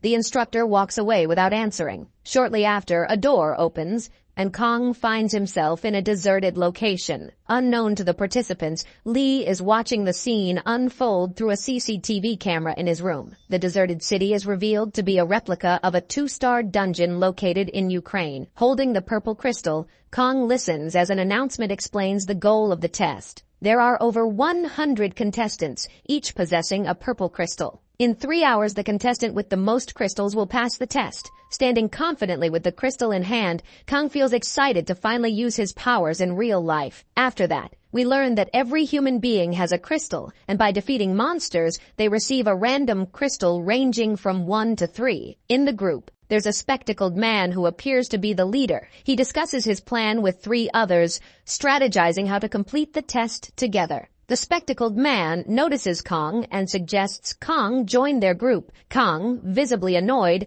digs into his ears. While showing the dirt to them, he gives a taunting smile and confidently states that he has no interest in joining a group of losers. Hearing this, the spectacled man is shocked and attempts to convince Kang, explaining that his team has a musclehead with a shield and a healer. Their group is strong and capable. However, Kang nonchalantly replies that he doesn't like group fights and prefers to fight alone. As Kang starts to leave, the musclehead becomes furious, feeling insulted. He grabs Kang's collar and demands that Kang hand over his crystal before someone else takes it. Instead of reacting fearfully, Kang slaps the musclehead to the ground with ease. Kang then smirks and in an evil tone tells everyone that if they don't want to end up like the musclehead, they should hand over their crystals. The spectacled man immediately gives his crystal to Kang, surprising him. Kang asks why he handed it over so easily. The spectacled man explains that the musclehead was their strongest member, and now that Kang defeated him so effortlessly,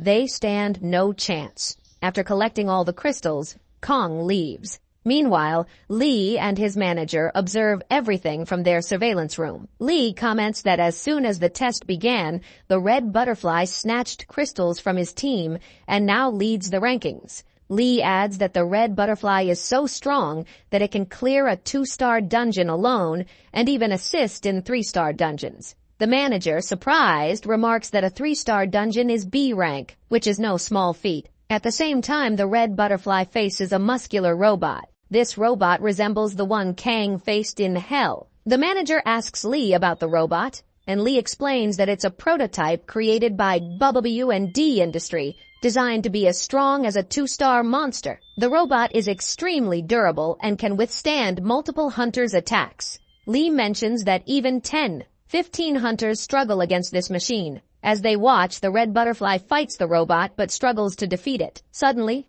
Lee notices Kang standing before the same robot. Lee laughs, saying this is going to be interesting. Kang, visibly disappointed and annoyed, punches the robot with raw power, pushing it back. Without stopping, Kang activates his battle helper, grabs the robot's leg, breaks it, and throws it far away. The scene zooms out, revealing Kang standing amidst a pile of broken robots, holding his head and screaming. He has defeated and destroyed more than 20 robots. Holding a broken robot's body, Kang sarcastically remarks that this robot is much weaker than the ones in Hell. He taunts, calling them stupid toys. Using his dismantle ability, Kang extracts the crystal from the robot, recalling that in Hell the system prevented him from using this ability on the scarecrows. Then an announcement is made stating that 34 minutes have passed and more than half of the hunters have failed. The rankings are displayed. In third place is Muscle Mommy, and damn, she have some impressive muscle. In second place is the red butterfly with 9 crystals, and in first place, Kang holds 16 crystals. Kang smirks confidently, happy and proud to see his name at the top of the rankings. After that, Kang plays with a robot's head and smugly remarks that he always knew he would be number 1 because this robot looks like a downgraded version of the scarecrow he faced in Hell. Kang then removes the thick leather from the robot's body, contemplating that perhaps he can create something useful out of it. Kang wraps the leather around his hand, imagining a piece of armor, and with his creation ability, he crafts guards for his hands and legs. Although it's common ranked, Kang is very pleased with his creation, proud that he turned the robot into something useful. Kang, filled with confidence, sets out to defeat more robots. Meanwhile, the scene shifts to Red Butterfly, who notices her second-place position and grows concerned about Kang. She wonders, who is this Kang? Before she can dwell further, other hunters attack her, attempting to steal her crystals. Red Butterfly leaps into the air, but for God's sake, what with this ass-busting poses? And unleashes a powerful energy blast, defeating all the hunters in an instant. Despite her victory, there are still more than 100 hunters surrounding her. Suddenly, Muscle Mommy arrives like a rampaging beast, throwing hunters left and right. Muscle Mommy rushes to Red Butterfly, concerned that she might have been hurt. It becomes evident that Muscle Mommy has a sister complex, caring deeply for Red Butterfly. Alongside Muscle Mommy are the spectacled man from earlier and a silver-haired woman. Muscle Mommy proudly announces that their group holds 88 crystals and suggests giving them all to Red Butterfly to ensure she claims first place. However, Red Butterfly refuses the offer, sternly instructing everyone to stay put. Without hesitation, Red Butterfly flies away. The scene shifts again to Lee and his manager. Lee, watching the test, wonders aloud how Kang has managed to become so strong. Although Lee suspected Kang was special, he never imagined Kang would rise to the top rankings. Lee speculates that Kang must have illegally explored a dungeon because there's no record of Kang's abilities. Despite this, Kang doesn't appear to have a criminal background. Lee, thoroughly intrigued, likens Kang and Red Butterfly to toys in a game. He looks forward to the clash between them. Meanwhile, Kang, hungry and exhausted, contemplates eating the leather he took from the robot. The moment he bites into it, disgust takes over, and he vomits immediately. Kang laments that his brain is acting strangely. Suddenly, he senses someone approaching at high speed. It's Red Butterfly, who attacks like a bumblebee. Kang easily dodges the attack. Red Butterfly assumes a battle stance and questions if Kang is alone or has a team. Kang, with a confident smirk, lies that he has 150 lackeys waiting for his command. Red Butterfly pauses, sees through the bluff, and confirms that Kang is alone. With a serious tone, Red Butterfly declares that she'll enjoy this fight. She activates her martial arts and charges at Kang. Kang quickly realizes that Red Butterfly is level 14, while he is only level 7. Despite being 7 levels behind, Kang prepares to fight. Red Butterfly launches a powerful punch at Kang,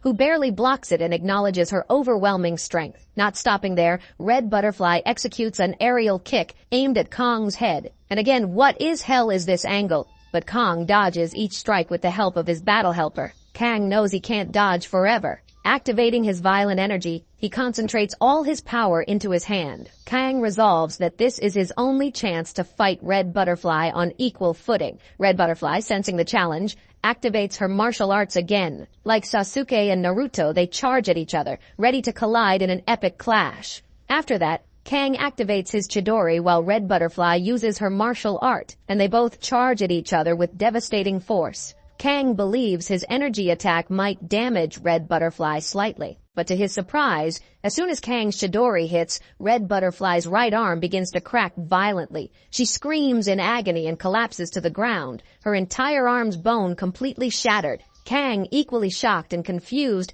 notices the sheer strength of his violent energy. Red Butterfly, though barely managing her pain, sits upright. Kang, with a smirking demeanor, demands that Red Butterfly hand over her crystals. Begrudgingly, Red Butterfly complies, giving all her crystals to Kang. Before Kang can celebrate, a booming scream interrupts him from behind. Muscle Mommy bursts onto the scene, throwing Kang away effortlessly. Kang, still recovering from the impact, is stunned to see that Muscle Mommy has arrived alongside a spectacled man, who is revealed to be Red Snake. Muscle Mommy rushes to Red Butterfly, showing deep concern, while Red Butterfly angrily glares at Kang. Despite her injuries, Red Butterfly tries to defend her honor, but Muscle Mommy doesn't want to hear anything. Instead, she screams at Kang, calling him a bastard and demanding to know why he hurt Red Butterfly. Kang, already irritated, retorts by calling Muscle Mommy the real bastard in this situation. But before the argument escalates further, an important announcement is made. The test is over. Kang, visibly annoyed, listens to the rankings. Yu Tang takes 3rd place, with Kang in 2nd, holding 69 crystals. Red Butterfly secures 1st place with 88 crystals. Kang, disappointed, quickly realizes that Muscle Mommy gave all her crystals to Red Butterfly before the test ended, ensuring her victory. While Muscle Mommy beams with pride at her accomplishment, Red Butterfly looks defeated and frustrated. Kang, feeling betrayed, holds his face and confronts Red Butterfly. He scoffs, accusing her of cheating, and remarks that he thought she was an honorable warrior. However, she tries to defend her actions, claiming it's a misunderstanding. Kang turns away, telling her to forget it. But as he walks off, Muscle Mommy stops him, continuing to berate Kang. She accuses him of being evil and demonic for breaking Red Butterfly's arm and leaving without apologizing. Kang, struggling to control his temper, tries to ignore her. However, Muscle Mommy's insults escalate, pushing Kang's patience to its limit. He reflects on the unfairness of the situation. Red Butterfly attacked him first, trying to steal his crystals, and Muscle Mommy interfered and stole his victory. Finally, Kang snaps. With an irritated face, he activates his domain expansion. A dark, chilling aura envelops Kang, and demonic figures emerge behind him. Muscle Mommy freezes in fear, unable to move, as Kang's energy overwhelms her. Red Butterfly, noticing Muscle Mommy's condition, tries to understand what's happening, but Muscle Mommy, paralyzed by fear, starts shaking and screaming. She feels as though all her energy has been drained. Her terror escalates to the point where she pees her pants. Her heart rate skyrockets, and she clutches her chest, fearing a heart attack. The silver-haired woman rushes to heal her, while a medical team arrives to assist. The entire scene descends into chaos. Meanwhile, Kang, realizing the deadly impact of his domain expansion, even he didn't know his domain expansion would be this terrifying, so Kang quietly leaves to avoid further complications. Elsewhere, Lee and his manager watch the events unfold, both visibly shocked. Lee, deep in thought, acknowledges Kang's immense potential. He predicts that Kang will one day surpass him in strength. Rising from his seat, Lee tells his manager that he wants to meet Kang first, not Red Butterfly. The scene shifts to Kang, who is applying a cold can of Coca-Cola to his head to recover from the severe mana depletion caused by his domain expansion. Suddenly, the manager from the Typhoon clan appears and introduces himself. The manager, attempting to recruit Kang, promises him limitless resources to help him reach his full potential. He assures Kang that the Typhoon clan will support him to achieve greatness. Kang, though exhausted, can't help but laugh. He sarcastically asks the manager, "Will you help me reach the stars?" After that, the scene shifts, and Kang finally arrives at his home with Yumin. Kang happily announces to Yumin that he has acquired his hunter license and is now officially a hunter. Hearing this, Yumin is also delighted, but Kang suddenly feels an intense bloodlust. Kang turns around with a serious expression and confirms that there is a strong smell of blood coming from behind. In a stern voice, Kang tells Yumin to return home immediately and stay there until he says it's safe. Hearing this, Yumin becomes nervous and asks if something is wrong, but Kang reassures her that everything is fine and insists that she follows his instructions. Kang heads to the back alley near Yumin's house and is greeted by a gruesome scene. Several dead bodies in black suits brutally slaughtered by someone. Among the carnage, Kang notices Hisoka, who greets him confidently and says it's been a long time since they last met. Hisoka explains that the dead men are members of the Japanese Yakuza. These men had learned about Yumin being involved in the sale of purple moose and had come to her house to extract information. Hisoka reveals that he intervened and killed them all before they could harm Yumin. Hearing this, Kang thanks Hisoka but immediately questions him,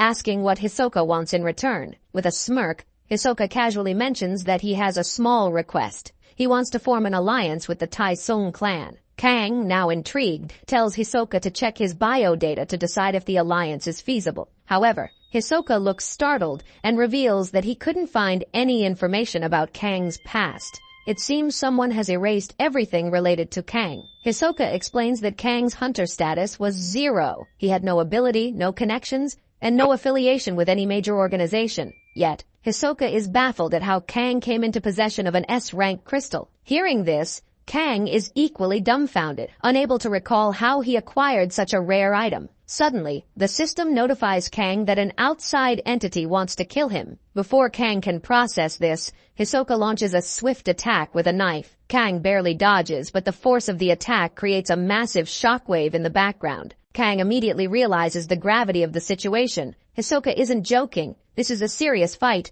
Kang throws a light punch at Hisoka, but the impact generates a shockwave. Hisoka notices that Kang is wearing equipment created from the android battle robots Kang had faced in Hell. Kang tenses up and warns Hisoka in a grave tone that if Hisoka gets injured, he has only himself to blame. Kang emphasizes that any harm caused will be purely self-defense. After seeing Kang's battle stance, Hisoka becomes serious. With a stern expression, Hisoka slowly takes off his jacket and then removes his black shirt, revealing himself like a Chad old man, standing with his stick in style. Hisoka tosses his shirt onto Kang's face, stating that he has no choice but to adopt a brutal approach since Kang refuses to give him a direct answer. Kang, unfazed, confidently removes Hisoka's coat from his face, but is startled when he sees Hisoka's stick reveal a sharp, legendary sword. White steam emanates from Hisoka's body, and Kang quickly realizes that this is no ordinary old man. Kang shouts in frustration, accusing Hisoka of cheating by using a sword.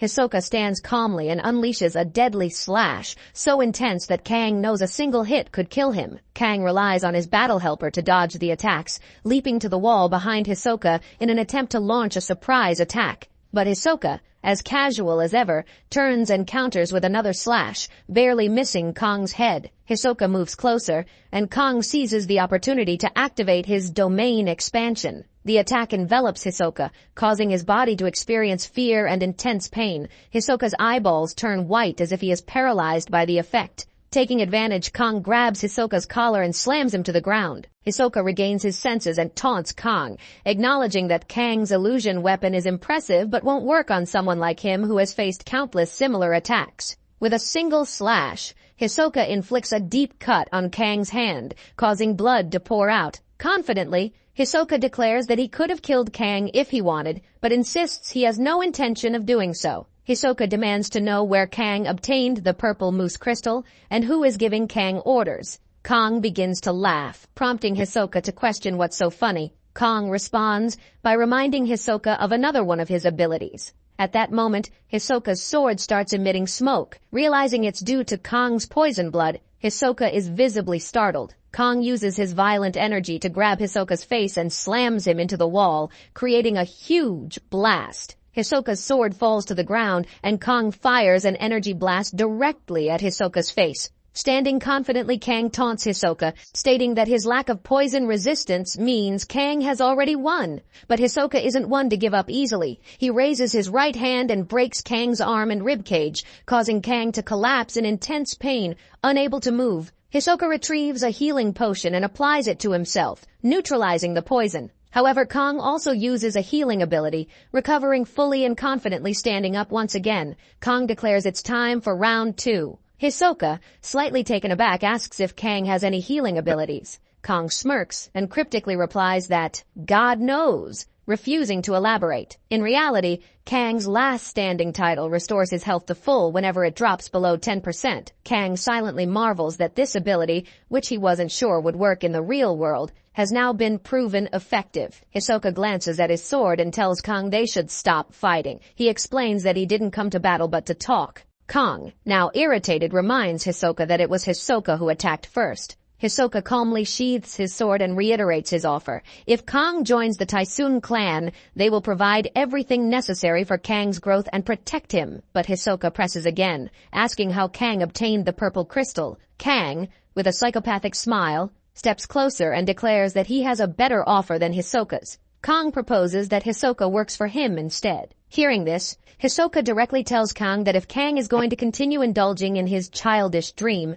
Hisoka will head back now. Kong starts laughing again with a psychopathic smile and declares that he likes this old man too much to let him go just like that. Laughing, Kong questions Hisoka about what's so great about the Tysoon clan. Kong claims the Tysoon clan is merely a small rank 3 guild in Korea and isn't strong globally. Kong mocks, saying Ki is the daddy's loved child, and someone like Hisoka would benefit more by working with Kong, a person brimming with potential. Hearing this, Hisoka gives a deadly stare and tells Kang he might not realize what kind of person Hisoka truly is. Hisoka declares that Kang is nothing compared to Lee's potential. Kang, unfazed, starts laughing and taunts Hisoka, saying that an old man who was nearly defeated by Kang has no right to talk about potential. This visibly pisses off Hisoka. He turns with his rusted blade, which appears fragile enough to break at any moment, and unleashes a deadly slash. The slash is so powerful that Kang is pushed back into a wall with such force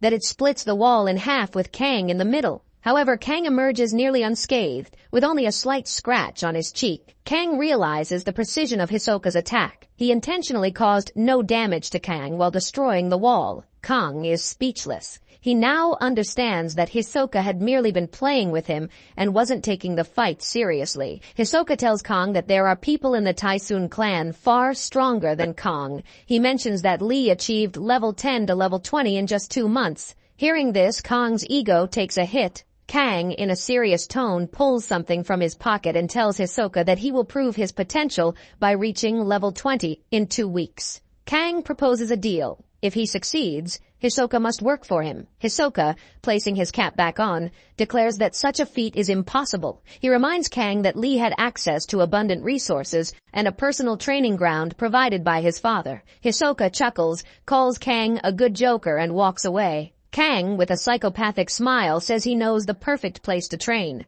The scene shifts to Kang returning to Hell. Kang vents his anger on a poor goblin, brutally killing it and destroying its body. Another goblin bites Kang's hand, but Kang slams it to the ground and uses his violent energy to obliterate its internal organs. The system notifies Kang that he has reached level 15. The celestial star Ardane is watching over him. Kang, pissed off, flips his middle finger at Ardane. He notices his bleeding hand and retreats to a room to bandage it, warning himself not to overexert his body. Suddenly, Rainer appears from behind and lovingly places a straw on Kang's injured hand, drinking his blood. Rainer mockingly tells Kang that he should injure himself more often since fresh blood tastes better. Kang is frustrated but also satisfied when he looks around and sees he has slaughtered hundreds of goblins, creating a mountain of bodies. Kang thinks about how easily he is defeating goblins, but acknowledges that the red-capped goblin is different. At that moment, Kang feels a strange, eerie presence behind him. He turns to see the red-capped goblin approaching.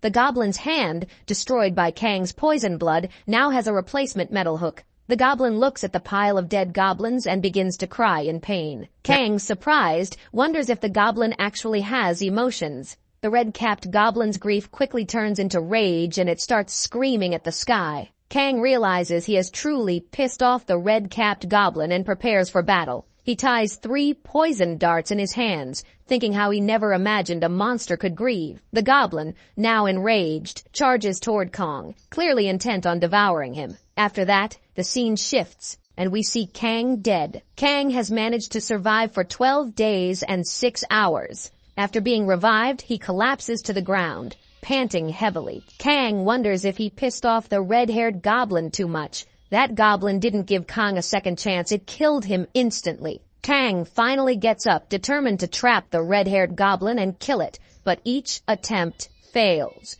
The goblin sneaks from behind and slices Kang's neck with a psychopathic smile. Kang dies yet again. The sequence of death doesn't end there. The scene shifts, showing Kang revived once more, running like a madman. This was the 6th time the goblin had killed Kang within a minute of his revival. Kang is desperate, unsure of what to do as the deaths keep repeating. We watch Kang revive again and again only to be brutally killed by the goblin, who behaves like a bloodthirsty demon. Sometimes the goblin cuts off Kang's leg, sometimes it slices him in half, and other times it stabs Kang repeatedly until he bleeds out. Eventually, we see that Kang has been killed so many times that the goblin levels up to level 20. The goblin's name is revealed to be Curson, so we now refer to him as the Goblin Chief. Curson feels satisfied yet perplexed. He finds it weird that no matter how many times he kills Kang, the human keeps reviving. Because of this, Curson can't relax. He searches for Kang relentlessly. At the same time, an old goblin approaches Curson, crying and calling him by name. Curson shouts at the old goblin, saying he doesn't want to come out because it's too dangerous.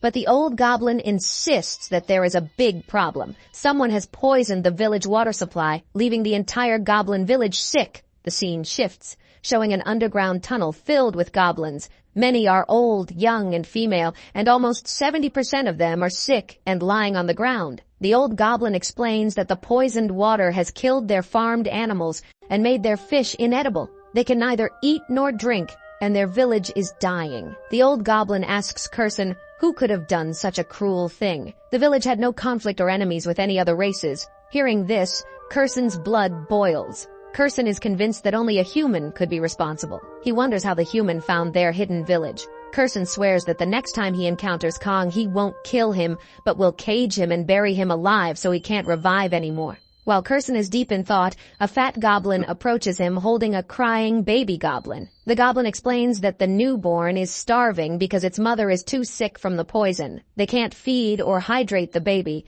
Seeing the hungry, crying infant, Curson is overcome with rage and grief. Curson, consumed by anger, decides to hunt the human responsible. The other goblin warriors try to stop him, warning that the human is dangerous and can revive while Curson cannot. If Curson dies, the villagers will be left defenseless, but Curson insists that the human is too weak to kill him. Only the human's revival ability gives him any edge. Kurson, fueled by rage, finds the body of a dead goblin bleeding purple blood. Realizing the human used poison, Kurson tracks the scent. The scene shifts, showing Kurson arriving at a location where Kang attempts to kill him with a poison dart. Kurson easily dodges the attack and smirks with a psychopathic grin. Looking at Kang, he declares that he has finally found him. On the other hand, Kang, brimming with excitement, says that he has a very good offer for the goblin, one that the goblin will like very much. After that, Kang tells Kurson that Kang will give Kurson a chance to die at Kang's hand. Kurson becomes confused and asks Kang if Kang is only talking to waste time so that everyone in the goblin village dies from the poison. But Kang responds coldly, stating that if Kang truly wanted to kill the entire village, he could have done so effortlessly. Kang explains that by mixing just a few drops of his blood into the water, only few goblins died, leaving others sick. If Kang had added more, half the village would have been wiped out. Hearing this, Kurson's mind starts to unravel, and he becomes furious. Kurson, blinded by rage, lunges at Kang with his sword, but Kang grabs the sword barehanded and, with a psychopathic smile, threatens Kurson. Kang doesn't care about Kurson's family. Kang just wants revenge. However, Kang warns Kurson that if Kurson continues chasing Kang like a madman, even Kang doesn't know what horrors he might unleash on the goblin village next time. Hearing this, Kurson's body loses all strength. His world turns upside down. Kurson finally collapses to the ground, overwhelmed by despair. He begs Kang to leave his family alone, throwing his sword at Kang's feet and bowing his head. Kurson pleads, saying Kang can kill him if he wishes, but he must spare the village. Kang appears to agree. He bends down to pick up Kurson's sword, but it was all a trap. Kurson kicks Kang hard, sending him flying. Kurson grabs the sword and stabs Kang in the stomach. However, this time Kurson doesn't kill Kang outright. Instead, he tortures Kang, slowly puncturing his body. Kurson slashes Kang's leg, fingers, and eye, leaving him in excruciating pain. He stabs Kang's intestines, mocking him, saying he will make Kang suffer just as much as Kang made his family suffer. But suddenly Kang begins laughing maniacally and calls Kurson a fool. Kang taunts Kurson, saying he should have killed him instantly. At that moment, Kurson realizes that Kang's health is restored due to the last man standing title. Seizing the opportunity, Kang grabs a poison dart and punches Kurson in the stomach. The poison weakens Kurson significantly. Taking advantage, Kang grabs Kurson by the neck and smashes him into a wall. Kang, now resembling a mad demon, begins to relentlessly beat Kurson. Kurson's entire body is broken and battered. Kang steps back and smirks, mocking Kurson for his overconfidence. Kang declares that Kurson underestimated Kang's strength. He then delivers a devastating kick to Kurson's face, breaking his vocal cord. Kurson, now utterly weakened by the poison and the beatings, collapses. Kang picks up another poison dart and, with a creepy tone, tells Kurson that unlike Kurson, Kang will not be careless. Kang plans to kill Kurson in one move. Hearing this, Kurson starts crying. This time, Kurson genuinely begs for his life, repeatedly pleading with Kang not to kill him. Kurson reveals that his body is blessed, and if he dies, the entire village will also perish. Kang, however, shows no remorse. Instead, his demonic smile widens. He sarcastically asks Kurson if killing him would mean gaining experience points from the death of the entire village. Hearing this, Kurson's condition worsens. He realizes that he has underestimated Kang's savagery. Kang's psychopathic smile becomes even more unnerving. Finally, Kang kicks Kurson's neck, severing it, and kills him instantly. Kurson's headless body collapses, marking the end of the Goblin Chief. And damn, I must say even now it's hard to tell who the real villain and real hero of this story are. Kang's brutality knows no bounds. After that, the scene shifts, and we see Kang standing on a mountain, spreading his arms wide, enjoying the view of the destroyed city with a satisfied smirk. The system notifies Kang that he has completed the quest, and his level has increased by 4 to 5 at once. This indicates that Kang has either gained a huge amount of experience points by killing the Goblin Chief, or by the Goblin Chief's death triggering the demise of his entire village. In reality, the entire Goblin village has perished, and Kang has gained experience points for all of them simultaneously. But Kang doesn't give a shit. He remains unbothered by the tragedy of the Goblin village. Kang casually sits on the lifeless body of the goblin chief when Rainer appears from behind. Rainer, beaming with joy, says she had a great sleep and is now starving. She cheerfully tells Kang that she wants to drink his blood. Meanwhile, Kang, brushing her off, says he's in the middle of doing important work. Kang begins pondering why this goblin was so much stronger than normal goblins. Although the goblin chief was level 20, his power far exceeded that of a typical goblin of the same rank. As Kang examines the goblin's body, he notices a strange, ancient language inscribed on the goblin's hands. When Kang touches the ancient markings, the letters start to float in the air. Kang, now intrigued, watches as a large black ball forms from the ink-like substance. Suddenly, the ball begins to spin, creating a powerful tornado. Kang's surprise intensifies, but things take a terrifying turn when a sharp black nail emerges from the dark sphere and pierces Kang's hand. The nail enters Kang's body, and he feels excruciating pain as though every nerve in his body is being torn apart. For 5 agonizing minutes, Kang writhes in pain, clutching his hands. Finally, when the pain subsides, Kang looks at his palms and notices the mark has changed. The system notifies Kang that he has absorbed a piece of the shattering star power Gaul. Kang racks his memory and recalls that Gaul is the same purple celestial figure that resembled a demon. The system also notifies Kang that he has unlocked a new, legendary skill called Familiar. Kang is intrigued but confused. He sits there, pondering the meaning of this new skill and its potential. The scene shifts back to Earth, and we see Yumin sleeping peacefully on her bed like a princess. However, her face reflects sadness and frustration. Suddenly, Kang's voice echoes, calling out to Yumin. Startled, Yumin sits up in surprise, looking shocked and disoriented. She isn't wearing her glasses, and when Kang stands before her, she stares at him as though she's seen a ghost. Yumin hurriedly puts on her glasses and, still visibly shaken, asks Kang in a sad tone if he has eaten. Kang, with a nonchalant demeanor, replies that he has not eaten yet. Yumin gets up from her bed in a sad tone and tells Kang that she will go and cook food. But seeing Yumin so disheartened, Kang gently holds her hand and asks why she seems so sad. Kang quickly realizes that Yumin is upset because Kang has been missing for the past 3 days. Kang understands that he hasn't told Yumin where he has been during this time. Yumin, still visibly upset, tells Kang in a frustrated voice that the last time she saw him, he had left her outside her house. She explains that she was worried sick about him, especially since she didn't want to leave her home that day. For 3 days, Yumin tried to contact Kang but couldn't reach him. She searched everywhere but found no trace of him. Yumin admits that she's been noticing weird things related to Kang lately. Whenever Kang disappears, Yumin feels scared that he may never return. As she says this, Yumin begins to cry uncontrollably. She throws Kang's hand away and starts screaming at him in frustration. Yumin demands that Kang tell her everything, where he disappears to and all the secrets he's been hiding from her.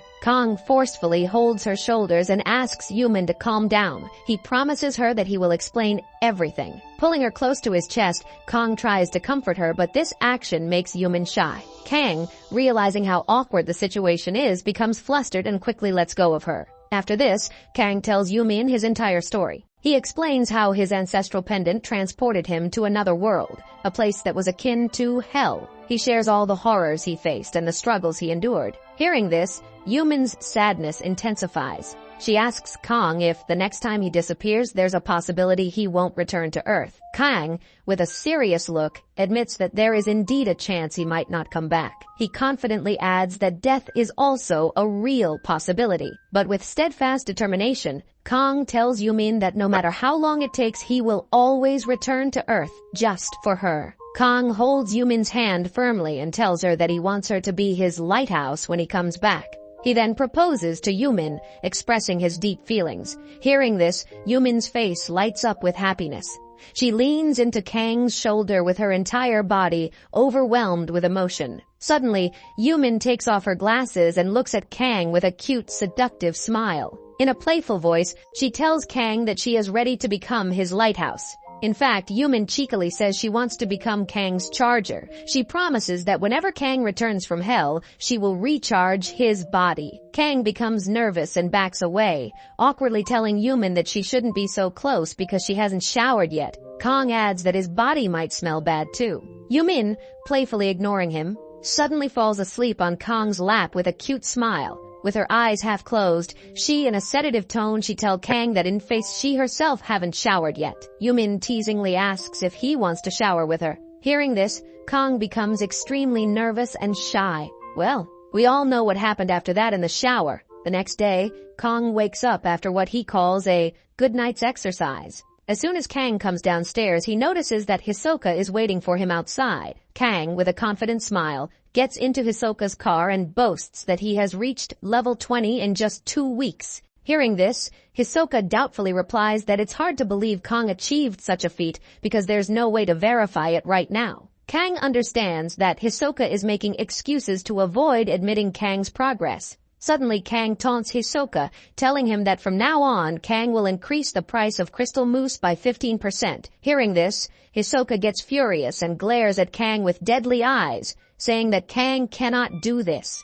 But Kang, with a taunting smirk, summons a crystal mousse in his hand and asks Hisoka if he knows what a monopoly is. Kang explains that he owns the entire supply of crystal mousse. If Kang wishes, he can stop selling to Hisoka and instead sell to someone else. But Kang says he likes the old man, so he's offering to sell it to Hisoka, leaving Hisoka with no other option but to buy it from Kang. Hisoka tells Kang that he is already selling crystal mousse to Kang at 15% above the market price, and now Kang is demanding an even higher price. Hearing this, Kang responds with a smug smile that if Hisoka isn't willing to agree, there's no other choice. They won't do business anymore. Saying this, Kang snaps his fingers and retrieves the crystal mousse back into his inventory. Hisoka, however, is clearly unhappy. Suddenly, Kang throws something at Hisoka's hand. Hisoka looks down, and his eyes widen in shock. A legendary ring is now on his finger. It's no ordinary ring. This artifact will double Hisoka's senses. For someone like Hisoka who heavily relies on his senses,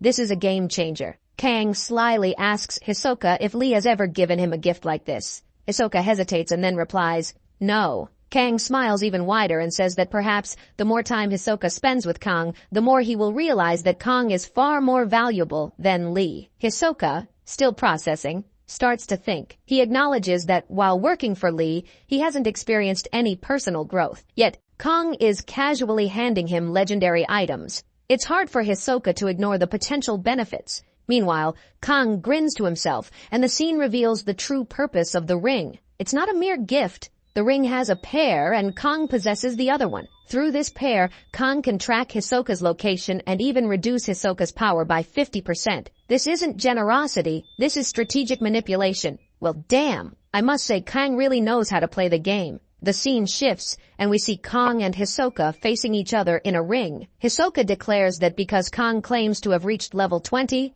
Hisoka will test this claim himself. But as the fight begins, it becomes clearly one-sided. Kang throws several punches and kicks, trying his best to land a hit, but Hisoka dodges everything with ease. Finally, Hisoka becomes serious and delivers a devastating punch that creates an explosive blast, sending Kang flying backwards. Despite the power of the punch, Kang barely takes damage. His wounds begin to heal instantly. Seeing this, Hisoka's curiosity deepens. He asks Kang about the secret of his regenerative ability, but Kang remains silent. Kang slowly rises and with a confident smirk says, "I only fractured my rib cage a little. It'll heal soon enough." Kang boasts that he has now survived Hisoka's attacks twice as long as during their last fight, proving that he's indeed level 20. Hearing this, Hisoka's eyes begin to sparkle and he removes his t-shirt, revealing chiseled six-pack abs. Kang can't help but notice how intimidating Hisoka looks. Hisoka tells Kang that unless Kang reveals the truth behind his ability,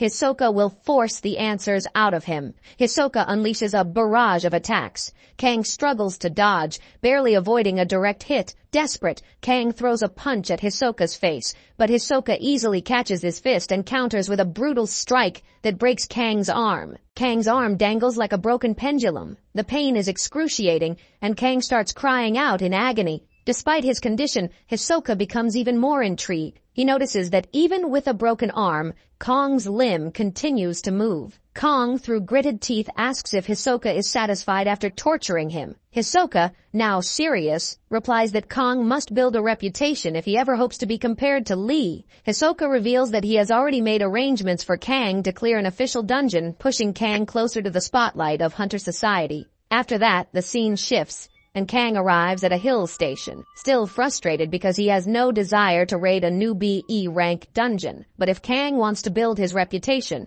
he knows he must start somewhere. As Kang stands there, a woman in a yellow dress approaches, ringing a loud bell. She announces to everyone that the person raiding today's dungeon has arrived. The woman, clearly drunk, introduces herself as Noel, the supervisor for the dungeon raid. The smell of alcohol from Noel's breath makes it difficult to breathe for the newbie hunters. Noel starts explaining the basics, but her slurred words make the instructions unclear. Then Noel stretches her arms, and goddamn, why the hell all the women in this story is so hot?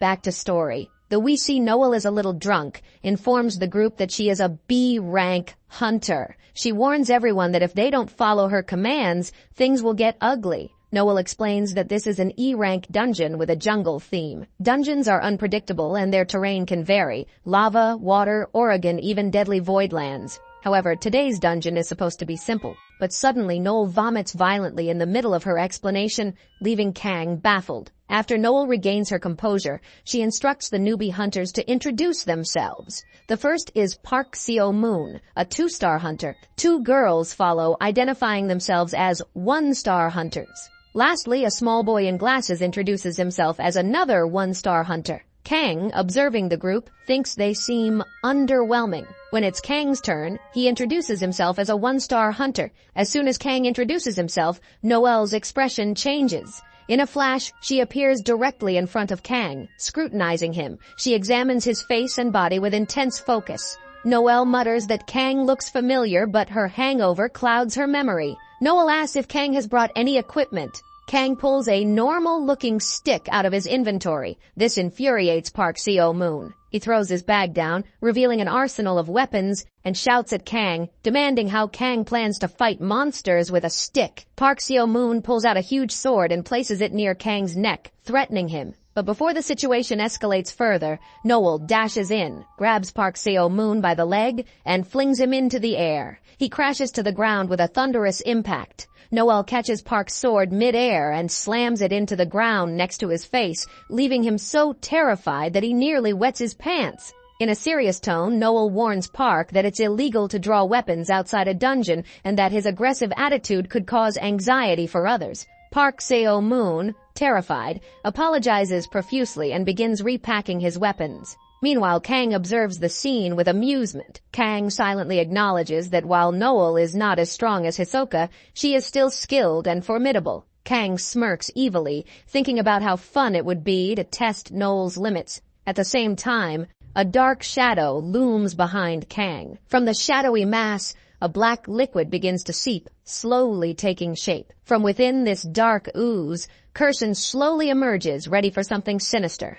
The scene shifts, revealing a massive door. Noel and the group step forward and enter the dungeon. As they proceed, Noel warns everyone with a serious tone that while the area doesn't look much like a jungle now, the deeper they go, the more goblins they will encounter. Noel pauses to address the newbies, asking if anyone has any idea how to clear the dungeon. Immediately, like an excited child, Meathead raises his hand and confidently states that to escape, they'll need a return crystal. He explains that the return crystal will only appear after killing the dungeon boss. Without it, there is no way out. Hearing this, Noel nods approvingly and commends Meathead. She tells the group that this is a simple dungeon, and goblins are weak monsters.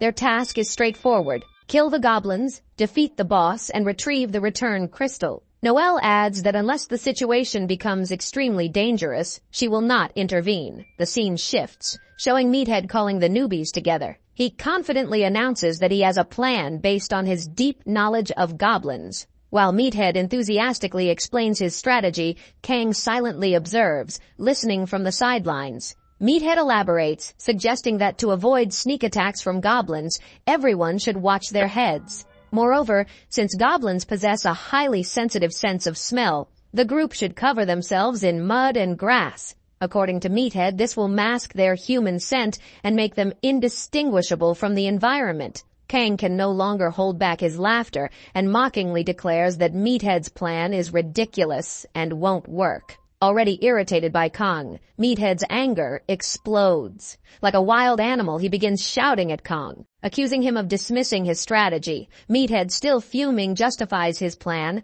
by declaring that he got the information from a famous A-rank hunter on YouTube, someone who has killed numerous goblins in dungeons. Meathead insists that the hunter is highly professional and that his advice is unquestionable. Before the situation escalates further, Noel steps in to separate Kang and Meathead. Trying to calm things down, she turns to Kang and asks why he thinks Meathead's plan is flawed. Kang's expression turns serious. He asks Meathead why he believes covering themselves with grass is a good idea. Kang explains that the plan is flawed because goblins, with their sharp sense of smell, will easily detect the mixed scent of humans and grass. Kang points out that old grass on their bodies will not match the fresh grass on the ground, making it obvious to the goblins that something is amiss. He continues, noting that Meathead himself said they need to watch out for their heads. However, in a jungle environment where goblins are small and agile, such a plan is impractical. The goblins will first attack their ankles, not their heads.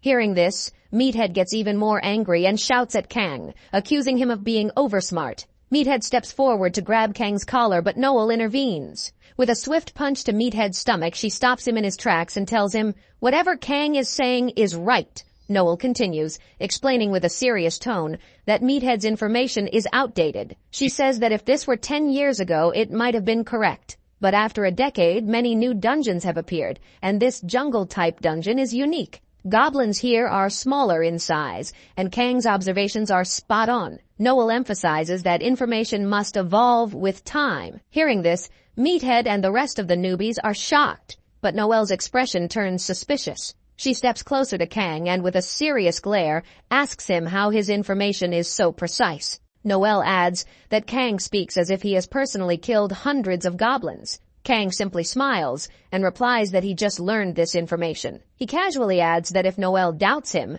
she can check his record outside the dungeon. He reminds her that this is his first dungeon. As Noel contemplates, Meathead, still resentful, is about to taunt Kang again. Suddenly, at an insane speed, a goblin comes flying towards the group. The goblin's bloodthirsty snarl sends a chill through everyone.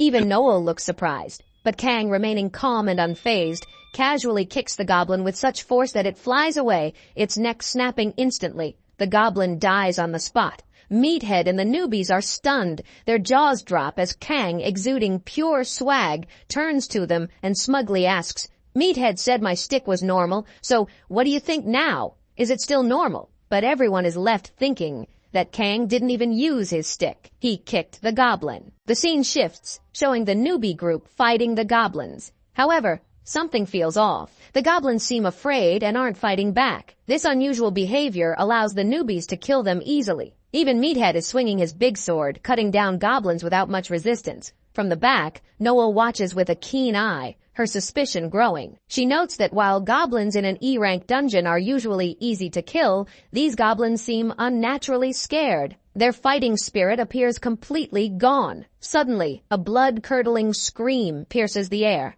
Noel, her instincts kicking in, sprints toward the sound, her mind racing with concern. She reaches the newbies and her mouth falls open in shock. The dungeon boss is dead, its body impaling a giant pillar. But that's not all. The entire dungeon is a grisly scene. All the goblins have been brutally killed and strung upon the pillar. Their bodies bear the marks of extreme torture. Teeth broken, limbs cut, and some with hundreds of knife wounds. Seeing this, Noel's face turns grim. She announces with urgency that everyone must prepare to leave immediately and stick together. She believes this dungeon has undergone a mutation, causing something abnormal to happen. She warns that staying longer will put their lives at risk. The scene shifts again, revealing Crescent watching from the shadows. His glowing eyes lock onto the newbie group, and his killer instinct begins to take over. Ready to attack, Crescent's presence looms ominously as the group scrambles to regroup. The scene shifts, showing a flashback from an hour ago. While all the newbies were busy killing the goblins, Kang,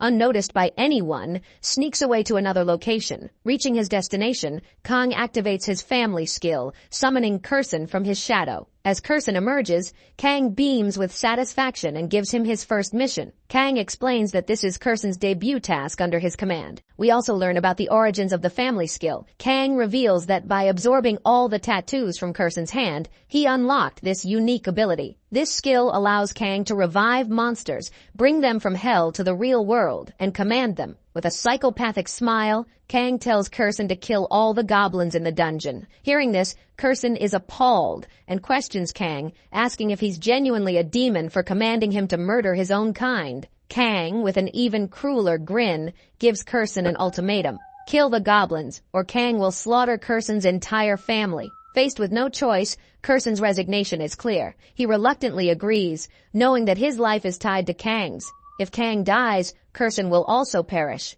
Moreover, if Kirsten disobeys, his family will be executed. This unbreakable connection forces Kirsten to comply. As Kirsten reluctantly begins his gruesome task, the sound of rustling bushes alerts him. He turns and spots his first prey, an ugly, fat goblin. Staring at the creature, Kirsten's face twists in disgust. Slowly approaching, Kirsten mutters to himself, "How can this monstrosity be of my kind?" The sight of the goblin fills Kirsten with rage and disbelief. Kirsten viciously slashes the goblin's stomach and grips its neck, declaring that this hideous creature cannot possibly belong to the same species. With a demonic smile, he tears the goblin in half, spilling its insides on the ground. Kirsten's bloodlust intensifies as two more goblins appear. He leaps into the air, brutally mutilating them. Their limbs are severed, bodies destroyed, and the ground is painted with their blood. From afar, Kang observes the carnage with immense satisfaction. He commands Kirsten to eliminate every goblin in the dungeon and promises to return shortly. The flashback ends, bringing us back to the present. Noel, along with the newbie hunters, is searching for Kang. She is visibly worried and wonders if Kang has been killed. Suddenly, Kang emerges from a bush, casually explaining that he had to relieve himself. Noel shouts at Kang, demanding to know why he left without permission. At the same time, Meathead runs in panic toward a strange stone monument that suddenly appears. Out of nowhere, Kirsten attacks, knocking Meathead to the ground and aiming to deliver a fatal blow. However, Noel intervenes at insane speed, stopping Kirsten just in time. A dangerous battle ensues between Noel and Kirsten. The clash is intense, each strike sending shockwaves across the dungeon. Meanwhile, Kang stands in the shadows, enjoying the chaos. With a smirk, he watches as Noel and Kirsten engage in a brutal fight, entertained by the spectacle. The scene shifts, and the fight between Noel and Kirsten finally begins, while Kang watches with a mischievous grin, completely thrilled by the chaos. Kang reveals to himself that this fight isn't just entertainment, it's a strategic move to uncover Noel's combat skills. After all, Kang orchestrated this entire setup by using Kirsten as a pawn to gauge Noel's power. Kang explains more about his family skill. He notes that this ability allows him to give commands to those bound by the skill. However, there's a catch. If the target bound by the skill is of a higher level than the user, like Kirsten, Kang's control over them becomes limited. Yet Kang has cleverly bypassed this limitation. Since Kang's life is tethered to Kirsten's, if Kang dies, Kirsten dies too. And with Kirsten's family also at risk, Kirsten is forced to obey Kang's every command. Kang adds that Kirsten's frustration isn't just from his situation. It's fueled by seeing himself, a goblin, reduced to battling what he perceives as ugly, disgusting goblins. Kang, meanwhile, is unbothered and excitedly awaits the outcome of this fight. However, as Kirsten unexpectedly shifts his focus toward attacking the newbies, Noel quickly intervenes. Seizing the opportunity, Kirsten fakes retreating and suddenly ambushes Noel with a surprise attack, slashing her head. Blood drips from Noel's wound, leaving her momentarily stunned. Noel, filled with rage and disbelief, wonders how something as powerful as Kirsten exists in a one-star dungeon. Not only does Kirsten possess better gear than most hunters, but his intelligence also surpasses anything she's encountered in monsters before. The injury snaps her out of her hangover, and with her anger boiling over, Noel enters a new level of fury. Her speed and aura intensify, and even Kang realizes the tide is turning. He immediately commands Kirsten to retreat. But before Kirsten can act, Noel vanishes and reappears with insane speed, delivering a devastating slash to Kirsten's stomach. Kirsten struggles to keep up with her movements. Desperately, Kirsten uses a smoke bomb and grabs Meathead, holding a blade to his neck. Kirsten growls, threatening Noel, telling her to drop her weapon or he'll kill Meathead. Noelle, frozen momentarily, processes the scene. For the first time in her life, she hears a monster speaking fluently. It isn't just shocking, it's world-altering. This intelligent and articulate goblin is breaking every rule she's known. Noelle wrestles with her options. Should she sacrifice Meathead to capture Kirsten, the anomaly, or does she let him go? With a serious and somber tone, Noelle apologizes to Meathead, confusing him entirely. Kang, however, immediately senses what's about to happen. Noelle is ready to go all out. At that moment, Kang steps in. With a shockingly powerful throw, he launches a stone using his stick like a baseball bat. The stone hits the tree with enough force to create a hole, knocking Meathead out of Kirsan's grip. Everyone is left dumbfounded. Even Kang looks at the result in disbelief, pretending to downplay his strength by blaming the stick, saying, "Maybe this stick is too dangerous." Noelle, however, is not convinced. She yells at Kang, ordering him to stay back. "This is no place for a newbie!" she shouts, her tone sharp and commanding. But Kang, with his trademark psychopathic smile, steps forward. Turning to Noelle, he asks casually, "Why should I step back?" Noelle freezes, confused and frustrated. She begins to wonder, who is this guy? For the first time, Noelle sees Kang not as a mere newbie, but as someone cloaked in layers of mystery and danger. After that, we come to understand why Kang is behaving this way. Kang feels disappointed after watching Noelle struggle against a level 21 zombie from hell. He had believed that Noelle, being a B-rank hunter, would exhibit far greater strength. Instead, Kang wonders, are all B-rank hunters this weak in the real world? Kang thinks to himself that if Kirsten had fought Noelle at full power, she would have been instantly killed. Another concern arises when Kang realizes that Kirsten's bloodthirst has awakened. Kang had initially thought Kirsten wouldn't harm humans, but seeing him press his sword against Meathead's neck made it clear. Kirsten was fully prepared to kill him. This forces Kang to make a decision to end the situation quickly. Kang then clarifies to Noelle in a serious tone that risking Meathead's life just to satisfy her curiosity was irresponsible. He points out that even if she captured the goblin, what would she report to the authorities after leaving the dungeon? If Meathead had died, Noelle would have faced trouble beyond her imagination. Hearing this, Noelle realizes that her curiosity got the better of her. She lowers her gaze, understanding Kang's words. Meanwhile, Kang commands Kirsten to tone down his strength in the fight. He picks up a stone, launches it into the air, and swings at it with his stick like a baseball bat, sending the stone flying toward Kirsten. Kirsten, shocked, wonders if Kang seriously wants to kill him. The stone narrowly misses, grazing Kirsten's head. If it had hit, his head would have been blasted apart. Noelle seizes this moment to leap forward and attack Kirsten again. Kang joins in, wielding his stick with precision. He swings at Kirsten, delivering a blow so powerful that Kirsten is sent flying back. Noelle takes advantage of the opening and jumps to deliver a finishing blow, while Kang warns Kirsten that Noelle is attacking from behind. However, Kang deliberately fights Kirsten in a way that deflects suspicion away from himself. Despite this, the battle between Noelle and Kirsten escalates into a deadly exchange. Both combatants attack ferociously, though Kirsten manages to dodge every strike. At one point, Kirsten notices Meathead stumbling into his path. With a bloodthirsty growl, Kirsten kicks Meathead hard, sending him hurtling into Noelle, knocking her to the ground. This leaves Noelle vulnerable, and Kirsten, like a rabid demon, charges at her, ready to kill her on the spot. Kang, observing the situation, feels Kirsten's raging bloodthirst. He realizes that Kirsten has lost all control and, if left unchecked, will massacre everyone. With a commanding voice, Kang threatens Kirsten once again, reminding him that if he doesn't retreat, Kang will kill Kirsten's entire family. Left with no choice, Kirsten activates a smoke bomb and flees. Watching Kirsten escape, Noelle screams in anger and frustration. Her screams echo through the dungeon as she vents her fury. Meanwhile, Kang stands in the shadows, observing the chaos with a serious expression. Suddenly, he bursts into maniacal laughter, his voice echoing eerily in the dim light. Like a true psychopath, Kang grins and says, "I'm having so much fun." At this moment, it becomes clear. Kang's experiences in the Hell Dungeon have awakened a part of him he didn't know existed. His psyche has shifted, revealing a darker, more unhinged side of himself. This content may violate our usage policies. Did we get it wrong? Please tell us by giving this response a thumbs down. After that, the scene shifts, and we see that everyone has safely exited the dungeon. Noelle is visibly frustrated and angry. She storms into the authorities' office and shouts about how she encountered an intelligent talking goblin inside the dungeon, claiming that this couldn't possibly be a normal 1-star E-rank dungeon. However, the authority tries to reassure Noel repeatedly, insisting that no such goblin has ever been recorded before. Despite thorough inspections, the authorities' manager confirms once again that the dungeon is indeed classified as E-rank,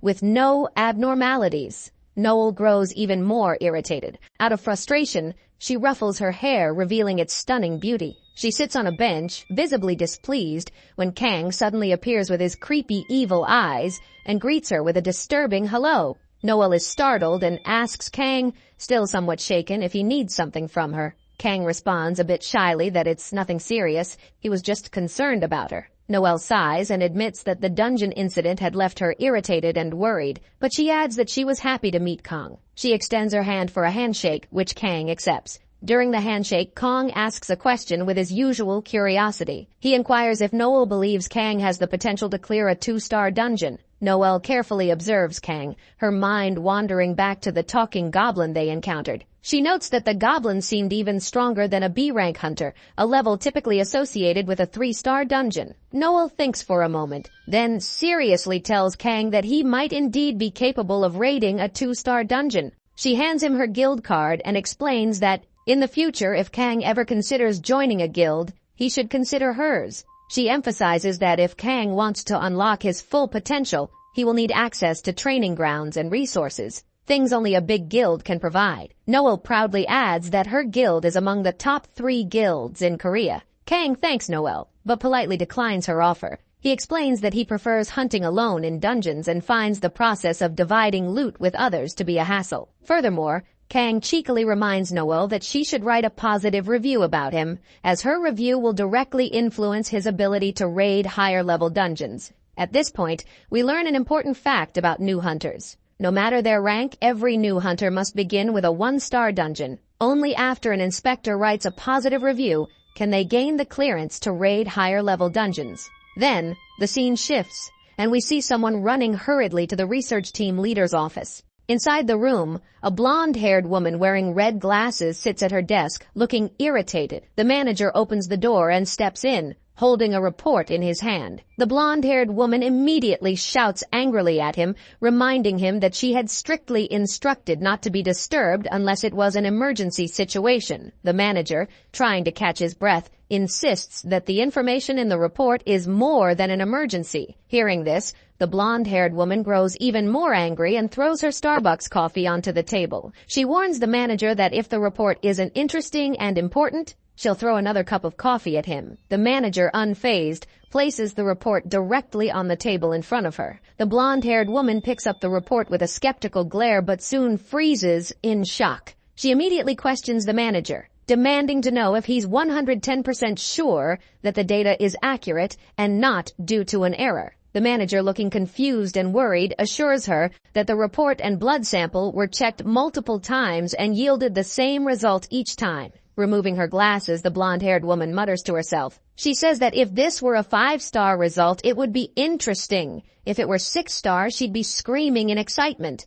And if it were 7-star, she'd tell the manager to shut up because it's not possible. But now, with dead seriousness, the manager tries to explain what's written in the report, only to be interrupted by another employee entering the room. The second employee announces that they've received Kang Nam's ability user report from the Hunter Association's Awakening Ability Checking Test. This is the same place where Kang had taken his hunter license exam and where all his reports were previously pending. The employee hands the report to the blonde-haired woman, who places it on the table next to the blood analysis report. On the table, we see 2 reports, one from the Hunter Association and the other derived from Kang's blood. Both reports indicate that Kang's level ranges between 7 and 8. For context, 5-star corresponds to S rank, 7-star to SS rank, and 8-star to the legendary SSS rank. The reports reveal that Kang's health, mana, strength, detox, intelligence, every stat is maxed out at S rank. At that moment, a third employee enters and announces that an unknown organization has contacted their management. The organization has offered $1 million in exchange for Kang's data. Hearing this, The blonde-haired woman starts laughing loudly and immediately orders her team to reject the offer. The employees, confused, question her decision. One of them asks how they can turn down a $1 million deal. In response, the blonde-haired woman throws Kang's report to the employee and shouts, asking if he genuinely thinks this report is only worth $1 million. The employees look at the report and are shocked to see that Kang's stats are maxed out. Without hesitation, the blonde-haired woman orders her team to declare Kang's data confidential and ensure that no one outside the team learns about it. She smirks, thinking about Kang, and mutters to herself that she has to meet him as soon as possible. On the other hand, the scene shifts again and we see Kang lying on the floor, naked, wearing only underwear. Next to him, Yumin dressed in protective gear. After that, the scene shifts, and we are told some crucial information. Kang explains that for ability users, the star rating system, also known as the rank system, is very important. If a hunter is 1 star, they cannot level up beyond level 20. Similarly, a 2-star hunter cannot exceed level 30, 3-star hunters max out at level 40, 4-star at level 50, and 5-star hunters cannot surpass level 60. A 5-star hunter is considered S rank, which is ultra rare. Because Kang was initially just a normal 1-star hunter, he believed that once he reached level 20, his progression was complete. When Kang checked his level at the association, he couldn't determine his star rating. This left Kang confused, so he asked Yumin for help. The scene shifts to Yumin holding a big syringe in her hand. She inserts it into Kang's stomach to extract his blood. Kang is visibly concerned and reminds Yumin that his blood is poisonous. However, Yumin reassures Kang, explaining that the syringe is special and acid-resistant. Then we learn something intriguing. The blonde woman mentioned earlier might be Yumin's mother because of their striking similarities. Additionally, Yumin works at the same institute as her. After collecting the blood sample, Yumin leaves, and Kang feels excited to discover his true star level. Yumin later reveals that through his research on mana, he discovered that to increase a star level, for example, from 4-star to 5-star, one must train in high-intensity mana areas. Wealthy individuals often build training centers with high mana concentrations for this purpose. However, it is only possible to upgrade a maximum of 1 star in a lifetime. Kang, after hearing all this information, decides he still doesn't know his exact star rank, but realizes the mana intensity in Hell is an advantage. Determined to grow stronger, Kang decides to spend the remaining 9 days in Hell to prepare for the next quest. The scene transitions to Kang sitting in a dimly lit room. Using his creation ability, Kang merges all the rare items he has collected, creating a legendary black dagger. Not stopping there, Kang combines all the purple mousse he gathered, along with crystal mousse, to create a high-intensity, legendary crystal stone. A single bite of this stone will restore all of Kang's mana. Observing all of this, Rainer and Kurson watch Kang silently. Suddenly, Kang starts laughing maniacally. In a creepy tone, Kang calls for Kurson. Kang's psychopathic evil smile intensifies as he contemplates what command to give Kurson. Finally, Kang tells Kurson with a demonic smirk to bring all the rare and epic items from Kurson's village and offer them to Kang. In return, Kang promises to give Kurson a very good reward. After that, the scene shifts, and we see a purple-colored celestial star gazing at Kang with intense focus from the sky. The atmosphere grows heavier, setting the tone for what's to come. The scene transitions, and we learn that 9 days have passed. Kang appears exhausted but triumphant after forging incredible items. Kang has crafted the right arm of Orchesti, a legendary item, and a legendary sword blade. Through his creation skill, Kang discovered that combining rare items allows him to create legendary items. However, Kang notices something unsettling. Despite their legendary status, the items' effects seem normalized. Their power doesn't provide the dangerous effects Kang had hoped for. This realization frustrates him. Kang decides to use both the legendary blade and his new right arm in battle. His right arm doubles his battle power, and the black dagger adds another multiplier of 2, resulting in 4 times his combat strength. With a single slash, Kang tests his new strength. The entire wall in front of him is almost split in 2. This display of power demonstrates the intense training Kang has endured over the past days. He has pushed his body to the limits of torture, breaking his bones, damaging his body, and pouring acid on himself to increase his endurance and HP. Kang has even bathed in acid to make his blood more poisonous. Now equipped with his improved body and new equipment, Kang stands tall, wondering, Will this be enough for the next quest? A moment of silence follows before the system notifies Kang. The starving star is observing Kang and has issued a new quest. The task, chase monsters for 24 hours and survive for 24 hours. The quest's description highlights its overwhelming difficulty, but promises an interesting reward. Desperate to grow stronger, Kang accepts the quest without hesitation. But as soon as he accepts, multiple stars appear in the sky. These celestial entities include the Shattering Star, Wister Star, Conqueror Star, Monster Star, and Struggling Star. Each of them begins observing Kang intensely, their excitement palpable for what's about to unfold. Suddenly, the quest forcefully upgrades into a hidden quest. The system notifies Kang of the new reality, and we see an enormous 1,000-foot snake slither into view accompanied by an army of millions of monsters. This, we learn, was the doing of the Shattering Star. The real quest is revealed. Kang must survive for 48 hours while being chased and attacked by the entire army of the Shattering Star. The revelation terrifies Kang. He stands there, paralyzed in fear and surprise, but Kang's horror doesn't end there. The system notifies him that he has been cursed. Kang, already overwhelmed, is left stunned by the word curse. Then another notification appears with a single cryptic word, tasty. Kang is paralyzed, the word tasty looping in his mind. He doesn't understand its meaning, but begins to wonder if his body has become tasty. Kang stands like a stone statue, trying to decipher the message. On the other hand, we are shown a mysterious being approaching Kang. After then, we see Kang is still standing in the same place like a statue. After that, Kang touches his body and asks, "Was that tasty word spoken for Kang's body?" But suddenly Kang feels a very strange sensation. As soon as Kang turns,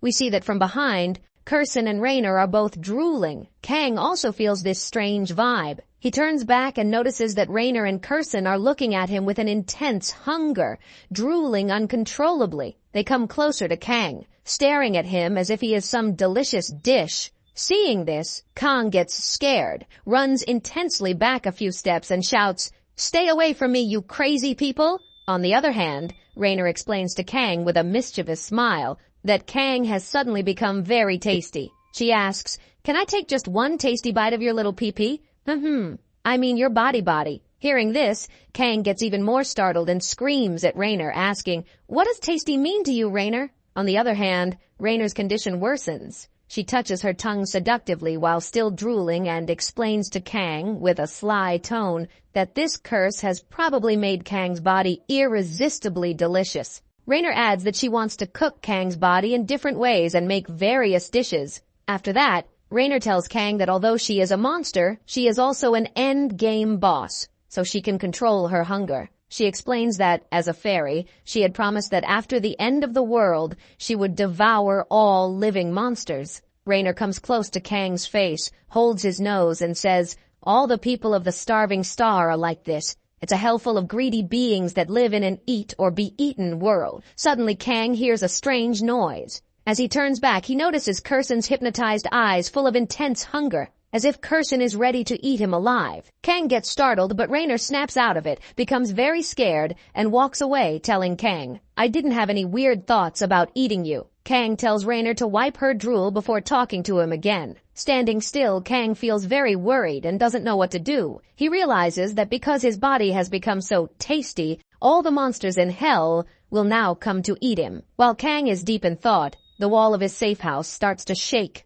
violently. Everyone is surprised. Kang immediately takes out his black dagger and breaks the door. Suddenly, a deep red fog moves towards Kang's body. All the fog enters his body, and it is revealed that the fog was made of mosquitoes, some of the deadliest creatures in hell. They sit on Kang's body and start sucking his blood. However, as soon as they do, all the mosquitoes drop dead because Kang's blood is poisonous. Kang becomes very angry because he was terrified for nothing. It was just mosquitoes. He starts smashing the dead mosquitoes in frustration. Suddenly, Rainer appears and tells Kang that these mosquitoes are one of the fastest monsters in hell. If they found Kang, it means other monsters will also come. Hearing this, Kang steps out of his room, and purple feathers start flying around him. As Kang looks up, he notices the sky has turned reddish-purple. A huge, creepy moon looms overhead, casting an ominous glow. Kang also notices electric wires in the sky, and atop the buildings are countless black pigeon shadows.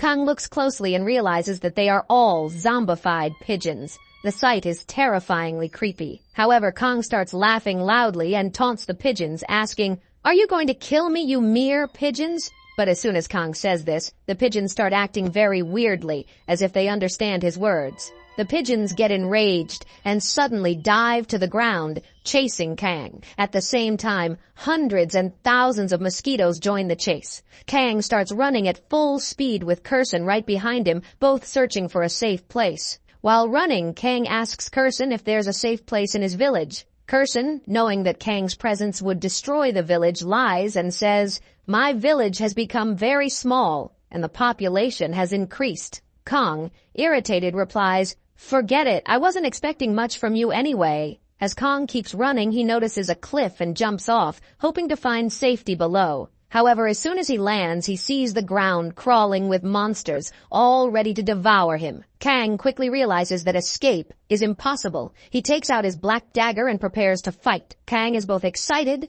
and ready to kill the monsters, but as he looks closer, he notices these monsters have six-pack abs, strong muscles, razor-sharp teeth, and drool dripping from their mouths. The monsters grab Kang by the arm, bite off his head, and rip his body into 2 pieces. After that, Kang gets revived and immediately realizes that he won't be able to defeat these monsters. With no other choice, Kang starts running like a madman. Suddenly, a whispering voice speaks in Kang's mind, instructing him to turn right. Confused but desperate, Kang obeys the voice and turns right. The voice speaks again, whispering that this isn't just a hallucination. Kang starts to doubt his sanity, thinking he's going crazy and talking to himself, but the voice reassures Kang that it's real and tells him to follow its instructions if he wants to stay alive. Already on edge, Kang grows even more nervous. He questions what on earth is happening to him, but with no other options, Kang decides to trust the voice. Each time it guides him, Kang follows.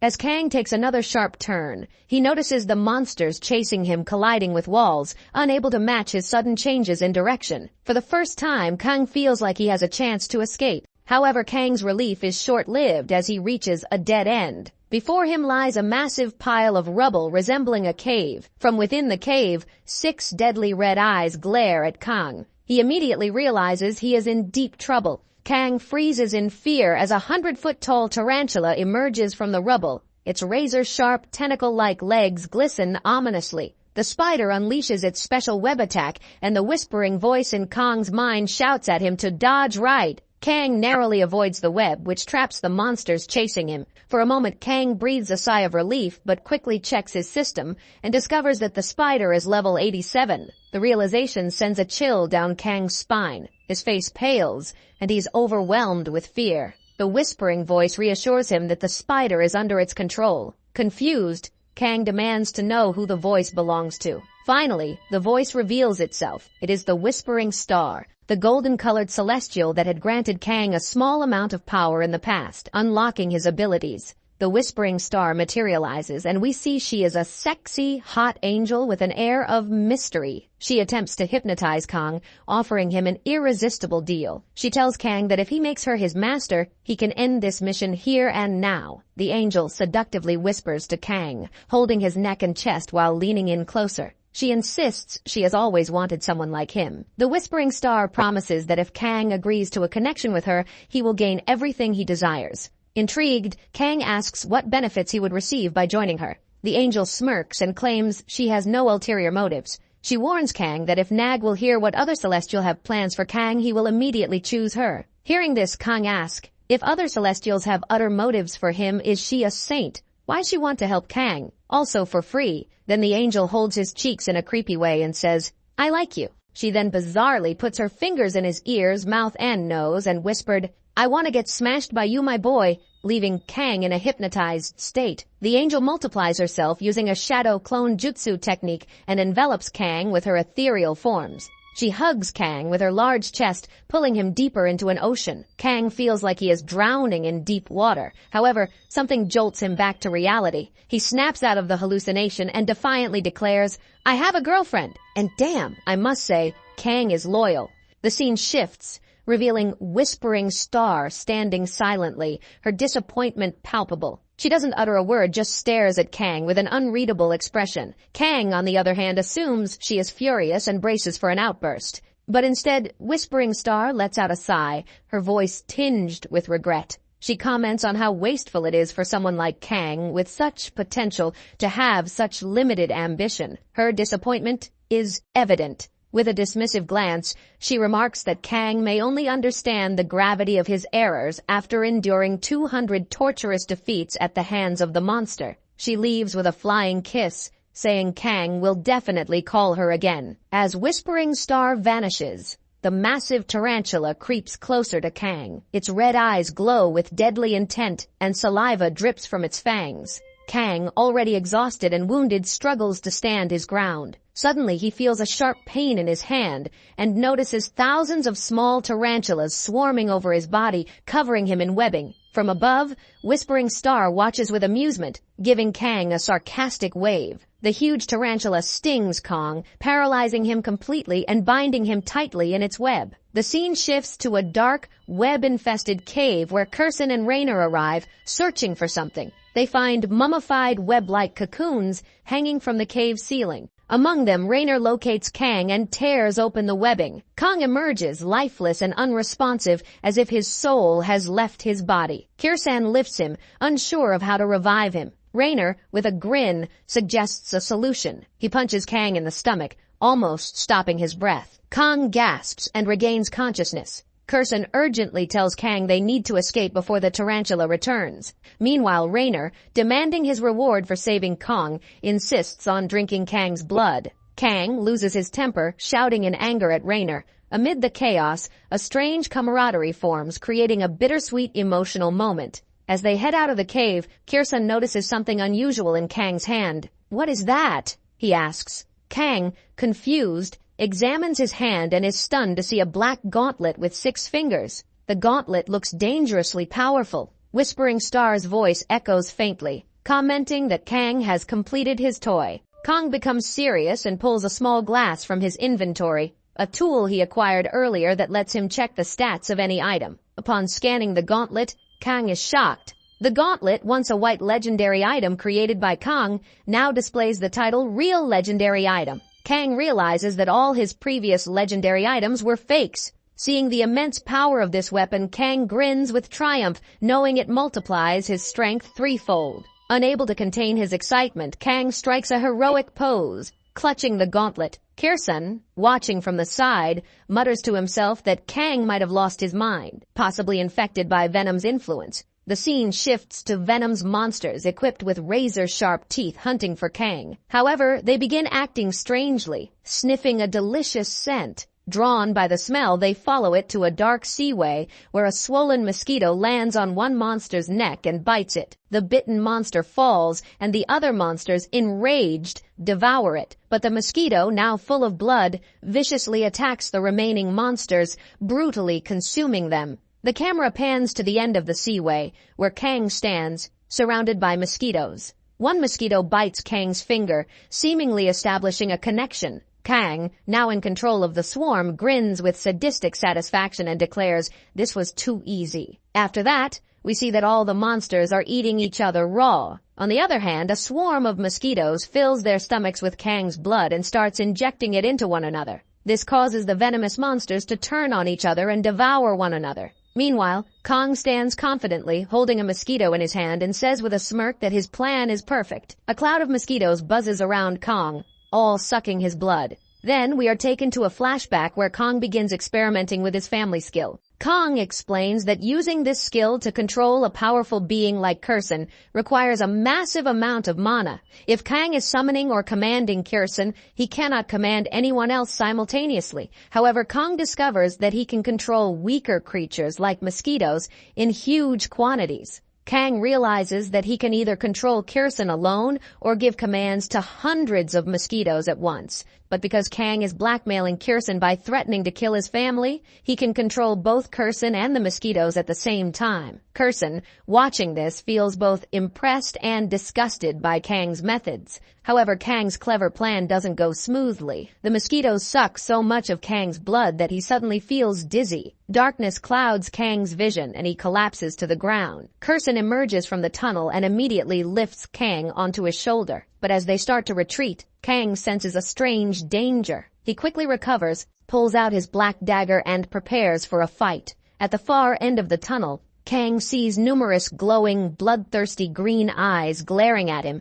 As the figures come closer, Kang's heart skips a beat. His entire body shivers as the terrifying creatures step into the dim light. A massive horde of soldiers, now turned into zombies, emerges from the darkness. These creatures, once human, are now deadly undead beings. Kang's system immediately alerts him, identifying them as hungry zombies of level 22. To Kang's horror, the system also reveals that these creatures exist in thousands. The zombie commander, a grotesque and imposing figure, commands his army with a roar to devour Kong. Immediately, the zombies and goblins charge toward Kong like a tidal wave of death. Kong reacts quickly, throwing his dagger at the nearest goblin, piercing its head. As the goblin collapses, Kong briefly thinks, "If I destroy the head like in the movies, they'll stop." But to his shock, the zombies don't stop. Even after their heads are destroyed, they continue their attack. The goblin Kong killed, however, had traces of Kong's blood on the dagger. This creates chaos among the zombies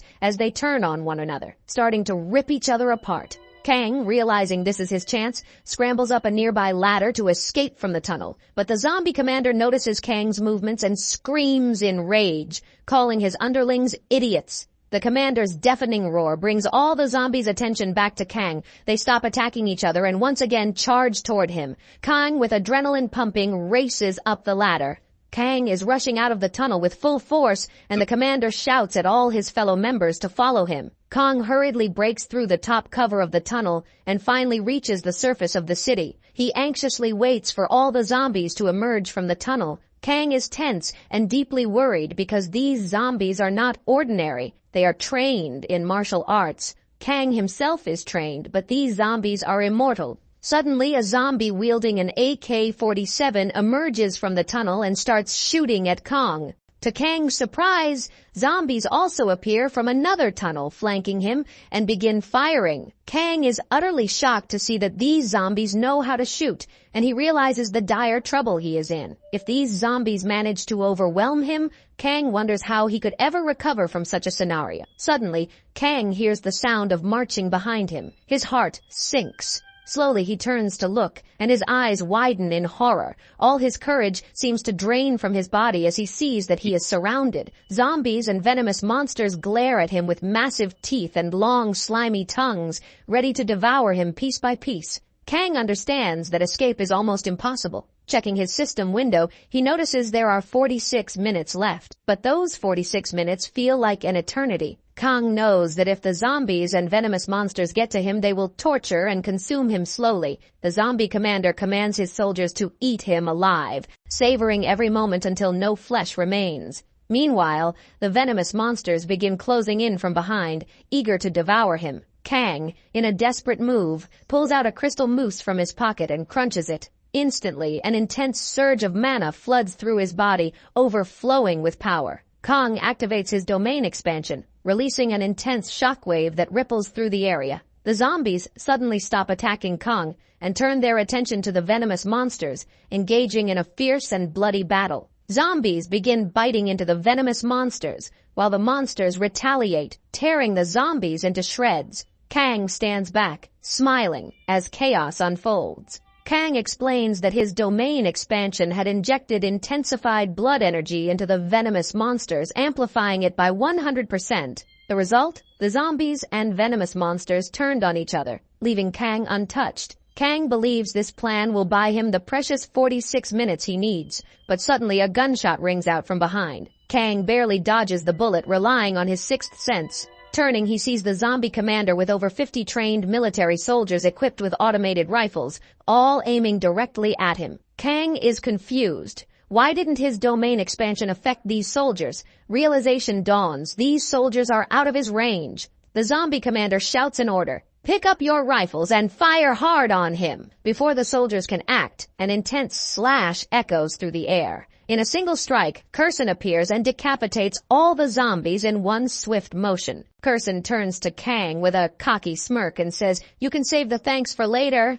Seeing Curson, Kang's heart swells with joy as though reliving a personal victory. In Curson's hands is a massive black scythe, a legendary weapon forged by Kang himself. The scythe has a unique ability. It actively tracks and kills enemies Curson targets. After eliminating its foes, the scythe returns to Curson like Thor's Mjolnir. With a devilish grin, Curson confidently swings his scythe, emitting an aura of menace. Together, Kang and Curson prepare to face the next wave, ready to unleash chaos. After that, Curson kills all the zombies in a single slash and stands in a heroic pose, imitating Kang. On the other hand, Kang looks behind and thinks that finally, Curson is also adopting Kang's personality. But the zombie commander doesn't like this at all. The zombie commander picks up the gun of his dead comrade and starts shooting at Curson again. However, the gun freezes due to Curson's black scythe. Taking advantage of this, Curson cuts the commander's hand and gun in half with a single swing. Not only that, he kicks the zombie commander with a powerful blow. Kang watches as Curson kills the zombies one by one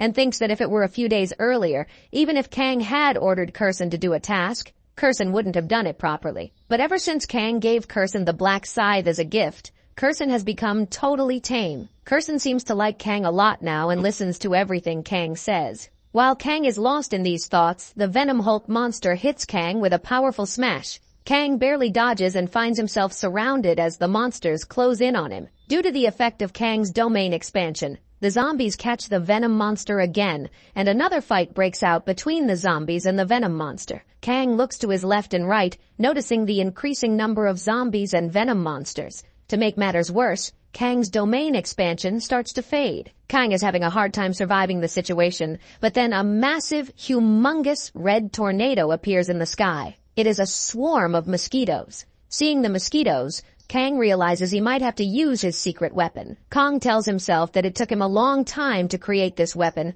and he isn't even sure if it will work. This is Kang's last resort. Kang takes out a strange white cloth from his inventory, wraps it around his body, and instantly becomes invisible. Kang, now looking like a white ghost, says in a menacing tone, "I hope you all get along with each other." The red swarm of mosquitoes descends, spreading over the entire area. With Kang's presence now hidden, the mosquitoes are left to inject Kang's blood into the monsters and zombies. Chaos ensues. Monsters and zombies start attacking each other. Kang, watching from the shadows, is very happy and thinks his plan has worked. Kang reflects on how he thought the white cloth would be useless, but it saved him from certain death. Just when Kang believes the worst is over, a zombie takes a strong bite on Kang's leg, causing a huge wound. Blood starts pouring out of Kang's leg rapidly. Kang immediately understands the gravity of the situation. All the monsters around him become active, drawn to the scent of Kang's blood. Kang, unable to move, watches as the monsters slowly approach him.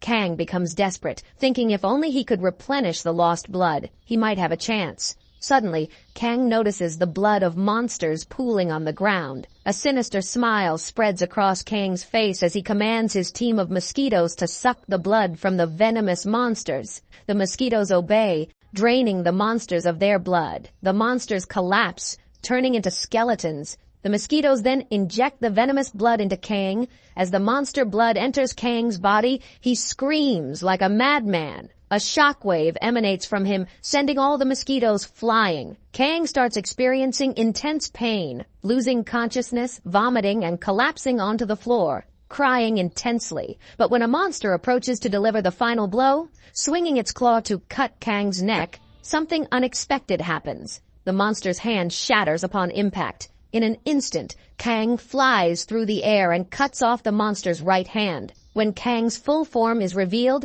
his face resembles a zombified monster. Kang starts laughing like a psychopath, his laughter echoing like a maniac. Suddenly, Kang lets out a menacing roar. Kang becomes a bloodthirsty monster. He wears a white cloak, resembling a moon knight, and flies into the air with a menacing presence. Kang lands forcefully on the back of a venomous monster, crushing its spine with sheer power. With immense strength, Kang grabs the mouth of the venomous creature, forcing it open. His teeth transform into razor-sharp fangs, mirroring those of the venomous monster. Kang widens his mouth and with a crunch bites off the monster's head, consuming it whole. The system immediately notifies Kang that he has absorbed a new type of blood. All the characteristics of the venomous monster are now part of Kang's body. Additionally, the system announces that his ability will increase by 30%. However, there's a drawback. Kang's body becomes immobilized as the monster's blood spreads through his veins. Kang collapses on the spot, unable to move. Suddenly, Kang feels an excruciating pain coursing through his body. He looks at his hand and notices enlarged veins and shriveled flesh. His heart feels like it's being crushed, and the agony is so intense that Kang screams loudly, his mouth opening like a madman. It feels as though every part of his body is being devoured. Meanwhile, the scene shifts, showing Kang in this torment, slaughtering zombie monsters like a raging beast. The system continues to notify Kang, declaring that constellations such as the Starving Star, Conquering Star, Whispering Star, and Monarch Star are watching him intently. Kang looks up, addressing the constellations with a defiant snarl, saying that they enjoy watching people in agony, forcing them to beg for help. But Kang is not like other people. Even if he stands at the brink of death, Kang will never plead for their aid. With a mighty roar, Kang leaps into the air and slams back to the ground with a bam, creating a powerful shockwave that sends everything around him tumbling. He moves at blinding speed, annihilating every zombie monster that crosses his path. However, his energy suddenly depletes, and he collapses to the ground. A massive, hulking venom monster, rippling with six-pack abs, jumps into the air and slams onto Kang with a thunderous bam, crushing his ribcage. The venom monster grabs Kang's head, pressing it hard into the ground. Meanwhile, 5 more monsters, equally bulging with muscle, land around him. They take turns pummeling Kang's stomach with relentless blows, causing his intestines to spill out. The pain becomes unbearable as Kang's body writhes in torment. Suddenly, 5 to 6 more venom monsters appear, surrounding Kang's head. They open their gnawing, razor-sharp mouths, ready to devour him alive. All the monsters are devouring Kang's stomach, legs, and neck. The creatures are eating Kang slowly, bit by bit, and with every passing moment, Kang's body is losing its life. The problem here is that as soon as Kang's health drops below 10%, the system restores Kang's health again, and the monsters continue eating Kang's body parts. This turns into an endless cycle. But suddenly Kang's inner demon awakens. Kang bites into a monster's neck with his razor-sharp teeth and eats its head in one vicious blow. After that,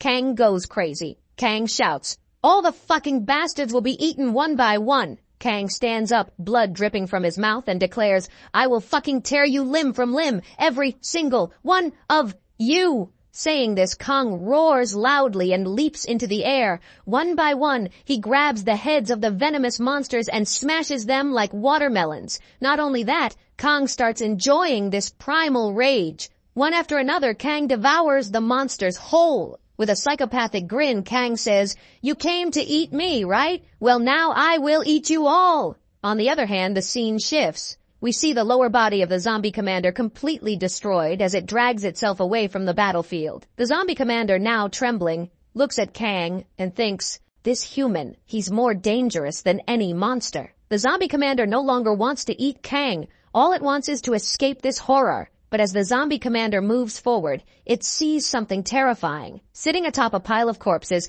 devouring every last bit, is none other than Kang. Kang genuinely looks like a bloodthirsty demon. Seeing Kang, the zombie commander freezes in fear, its condition worsening with every passing second. Kang's razor-sharp teeth gleam under the blood-red moon. Slowly, Kang steps forward toward the zombie commander. His red, glowing eyes pierce through the darkness. The zombie commander is so scared it feels like it will pee its pants. Kang, as though there's no humanity left in him, advances toward the zombie commander. Desperate, the zombie commander slashes Kang's lower leg. Despite the attack, Kang limps forward like an unstoppable zombie. With an animalistic rage, Kang swings his hand and completely blows away the zombie commander's right shoulder. Kang leaps forward, landing right in front of the commander, and sinks his teeth into the monster's face, ripping it apart. Kang devours the entire face of the zombie commander, leaving it unrecognizable. Within 48 minutes, Kang eats every single monster in sight. With nothing left to destroy, Kang collapses, finally taking a moment to rest. The system notifies Kang. Quest completed. Kang was supposed to receive a silver chest, but due to his extraordinary performance, he will receive a golden chest. The curse on Kang's body is also deactivated, and all side effects are removed. The system gives Kang another notification. You have absorbed a part of the monster into your body. Finally, Kang slowly opens his eyes, taking a deep breath of relief. He looks at the red sky, where the ominous red moon is clearly visible. Kang feels an intense hunger clawing at him and wonders if this hunger will one day kill him. But for now, Kang relaxes, thinking this hellish quest is finally over. Before Kang can enjoy his relief, he hears a horn blaring loudly behind him. The sound sends a chill down his spine. Kang stands up, ready for another battle, and sees a huge black shadow army approaching him. The nightmare is far from over. After that, shadows begin to appear. Kang notices a strange group of masked individuals dancing and singing as if celebrating a festival. They play instruments while moving closer to him. Among them, one figure stands out, a person wearing a black mask with a black seal pack, tape wrapped around their face, and riding a massive angelfish monster holding a red iron handle like a horse rider. Kang's eyes widen as he sees not just one but hundreds of orcs, each with a black seal on their face and pieces of wood tied around their necks, pulling a grand carriage. All these monsters have levels ranging from 50 to 120. The sheer power radiating from them leaves Kang's condition deteriorating rapidly. He wonders who or what could possibly command such terrifying creatures. Finally, the carriage halts. From inside, a dark, elegant shadow slowly descends. Standing tall in front of Kang, the figure speaks. I never thought humans were still alive in this world. The shadow's full appearance is revealed, and Kang is left speechless.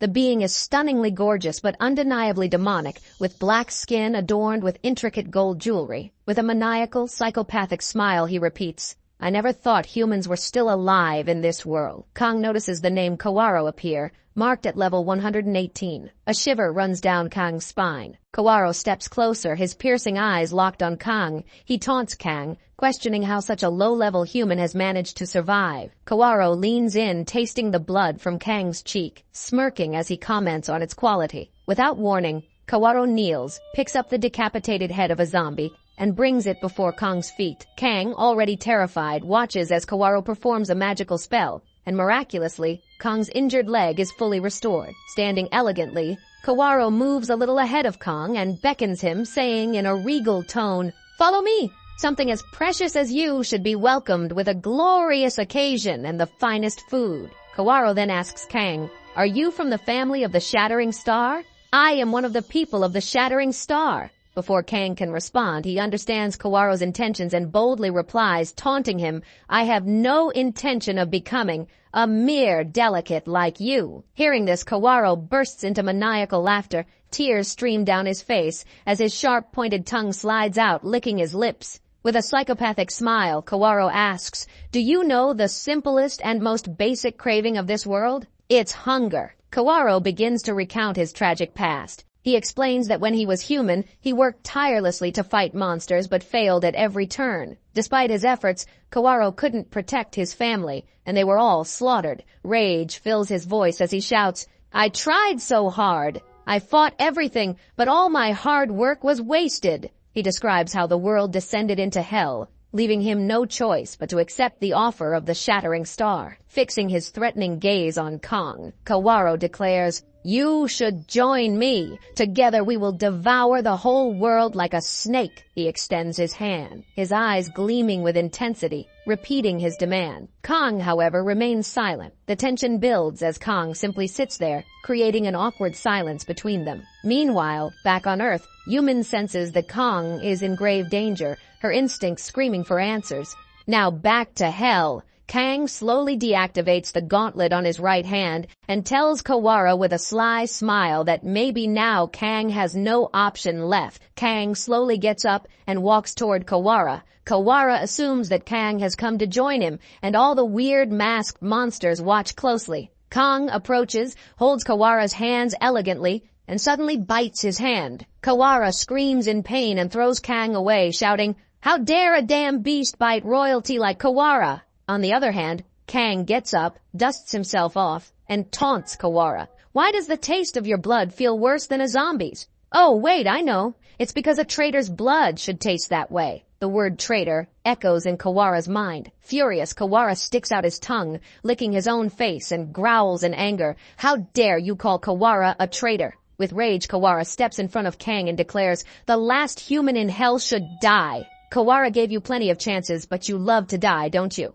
But Kang smirks, his confidence unwavering. Kang knows Kawara can't kill him. The Shattering Star clearly has plans for Kang, plans that won't allow his death. Kang taunts Kawara further, his smirk widening, knowing no matter what Kawara does, Kang won't die. Infuriated, Kawara grabs Kang by the throat and floods Kang's body with his deadly aura. Slowly, Kang's body starts to burn. Kawara watches Kang suffering with glee and says mockingly, "Can you believe you're calling Kawara a traitor? Do you even know the past? Did you really fall from the sky? Does Kang truly think Kawara sided with the monsters to exterminate all humans? You know nothing of the past, so don't you dare call Kawara a traitor." Just as Kang is on the brink of death, Kawara senses an intense aura from behind. The system notifies Kawara. The Monarch Celestial Star is warning you. A massive shockwave erupts, sending Kawara flying far away. Kang slips from Kawara's grasp and collapses to the ground, unconscious. The Celestial Star's power reverberates, knocking Kawara's entire group away as well. Panicked, Kawara slams his head into the ground, begging for forgiveness. "I didn't know the Celestial Star had a plan for him." Trembling, Kawara gathers his group and flees. Meanwhile, Kang lies motionless on the ground, still unconscious, as the remnants of the Celestial Star's shockwave linger in the air.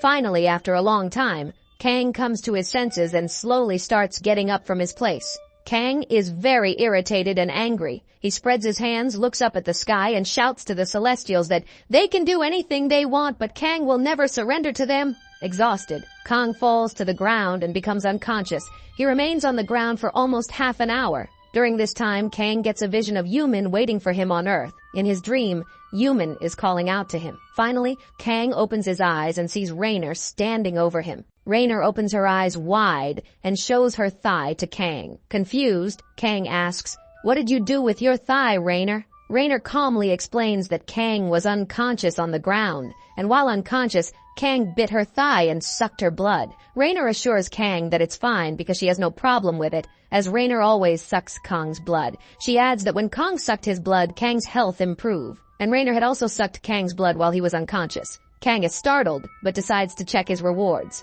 As soon as he does, he notices a purple-silver chest with a snake icon on it. Kang understands that this chest is going to be very special. He opens it and finds a platinum card. Kang had seen silver and gold cards before, but never a platinum card. The platinum card sparkles, and a broken, normal, sharp blade falls from the card. Seeing this, Kang feels disappointed and thinks there is no way a platinum card would contain a normal, broken sword. Kang checks the status of the sword using his crystal glasses and discovers that the sword's name is Gluttony and it has a common rank. Kang is shocked to see the common rank. Looking deeper, Kang learns that this weapon was previously used by Adamantium, a direct family member of the Starving Star. The sword has the ability to devour other weapons and increase its ability. Curious, Kang decides to test this. He takes out his legendary dagger and orders Gluttony to devour it, but nothing happens. Feeling awkward and embarrassed, Kang sits in a corner thinking he is really stupid. After some time, Kang tries again. This time, he clashes the sword with his black legendary dagger. To his shock, the sword splits into two and devours the dagger. The system notifies Kang that the sword has now turned into a legendary sword. Kang learns that the sword not only increases his attack by 3 times, but also has a special ability. When Kang kills enemies with this sword, all his allies' health will increase. Seeing this, Kang proudly tells Rainer that this sword will make him even more powerful. Rainer smiles and says she hopes so because it will make Kang's blood tastier, and she can suck it more. Startled, Kang realizes that Rainer only cares about his blood. The scene shifts, and Kang is seen holding a candle as he enters the same dark room where he previously saw the skeleton human. He sits on the skeleton's desk, talking to it like an old friend. Kang calls the skeleton Old Man, and tells him he respects him for staying with humanity until the end and not losing his sanity. Kang admires that. Even in a world where humans turned into monsters or zombies, the skeleton kept his humanity. Kang searches the skeleton's desk, hoping to find information about his family or past, but finds nothing except a scrapbook. Curious, Kang opens it and is shocked. His eyes widen as he reads through the scrapbook. It contains crucial information about Earth's history, the arrival of Hell's first dungeon, the catastrophic events that followed, and how to fix everything. Excited, Kang exits the building with the scrapbook, giving a confident smile. He looks back at the skeleton's room one last time and vows that he will not let the skeleton's efforts go to waste. Kang promises to use the scrapbook to save humanity and prevent Earth from turning into hell. Well, I think the skeleton and Kang might be connected. Is the skeleton Kang's ancestor? Or perhaps it's Kang himself from a distant future? Only time will tell. Well, that's the end of this video. Don't forget to like and comment on your favorite part. The next part will come as soon as we hit the like goal of 7,000. Until then, goodbye and see you in the next video.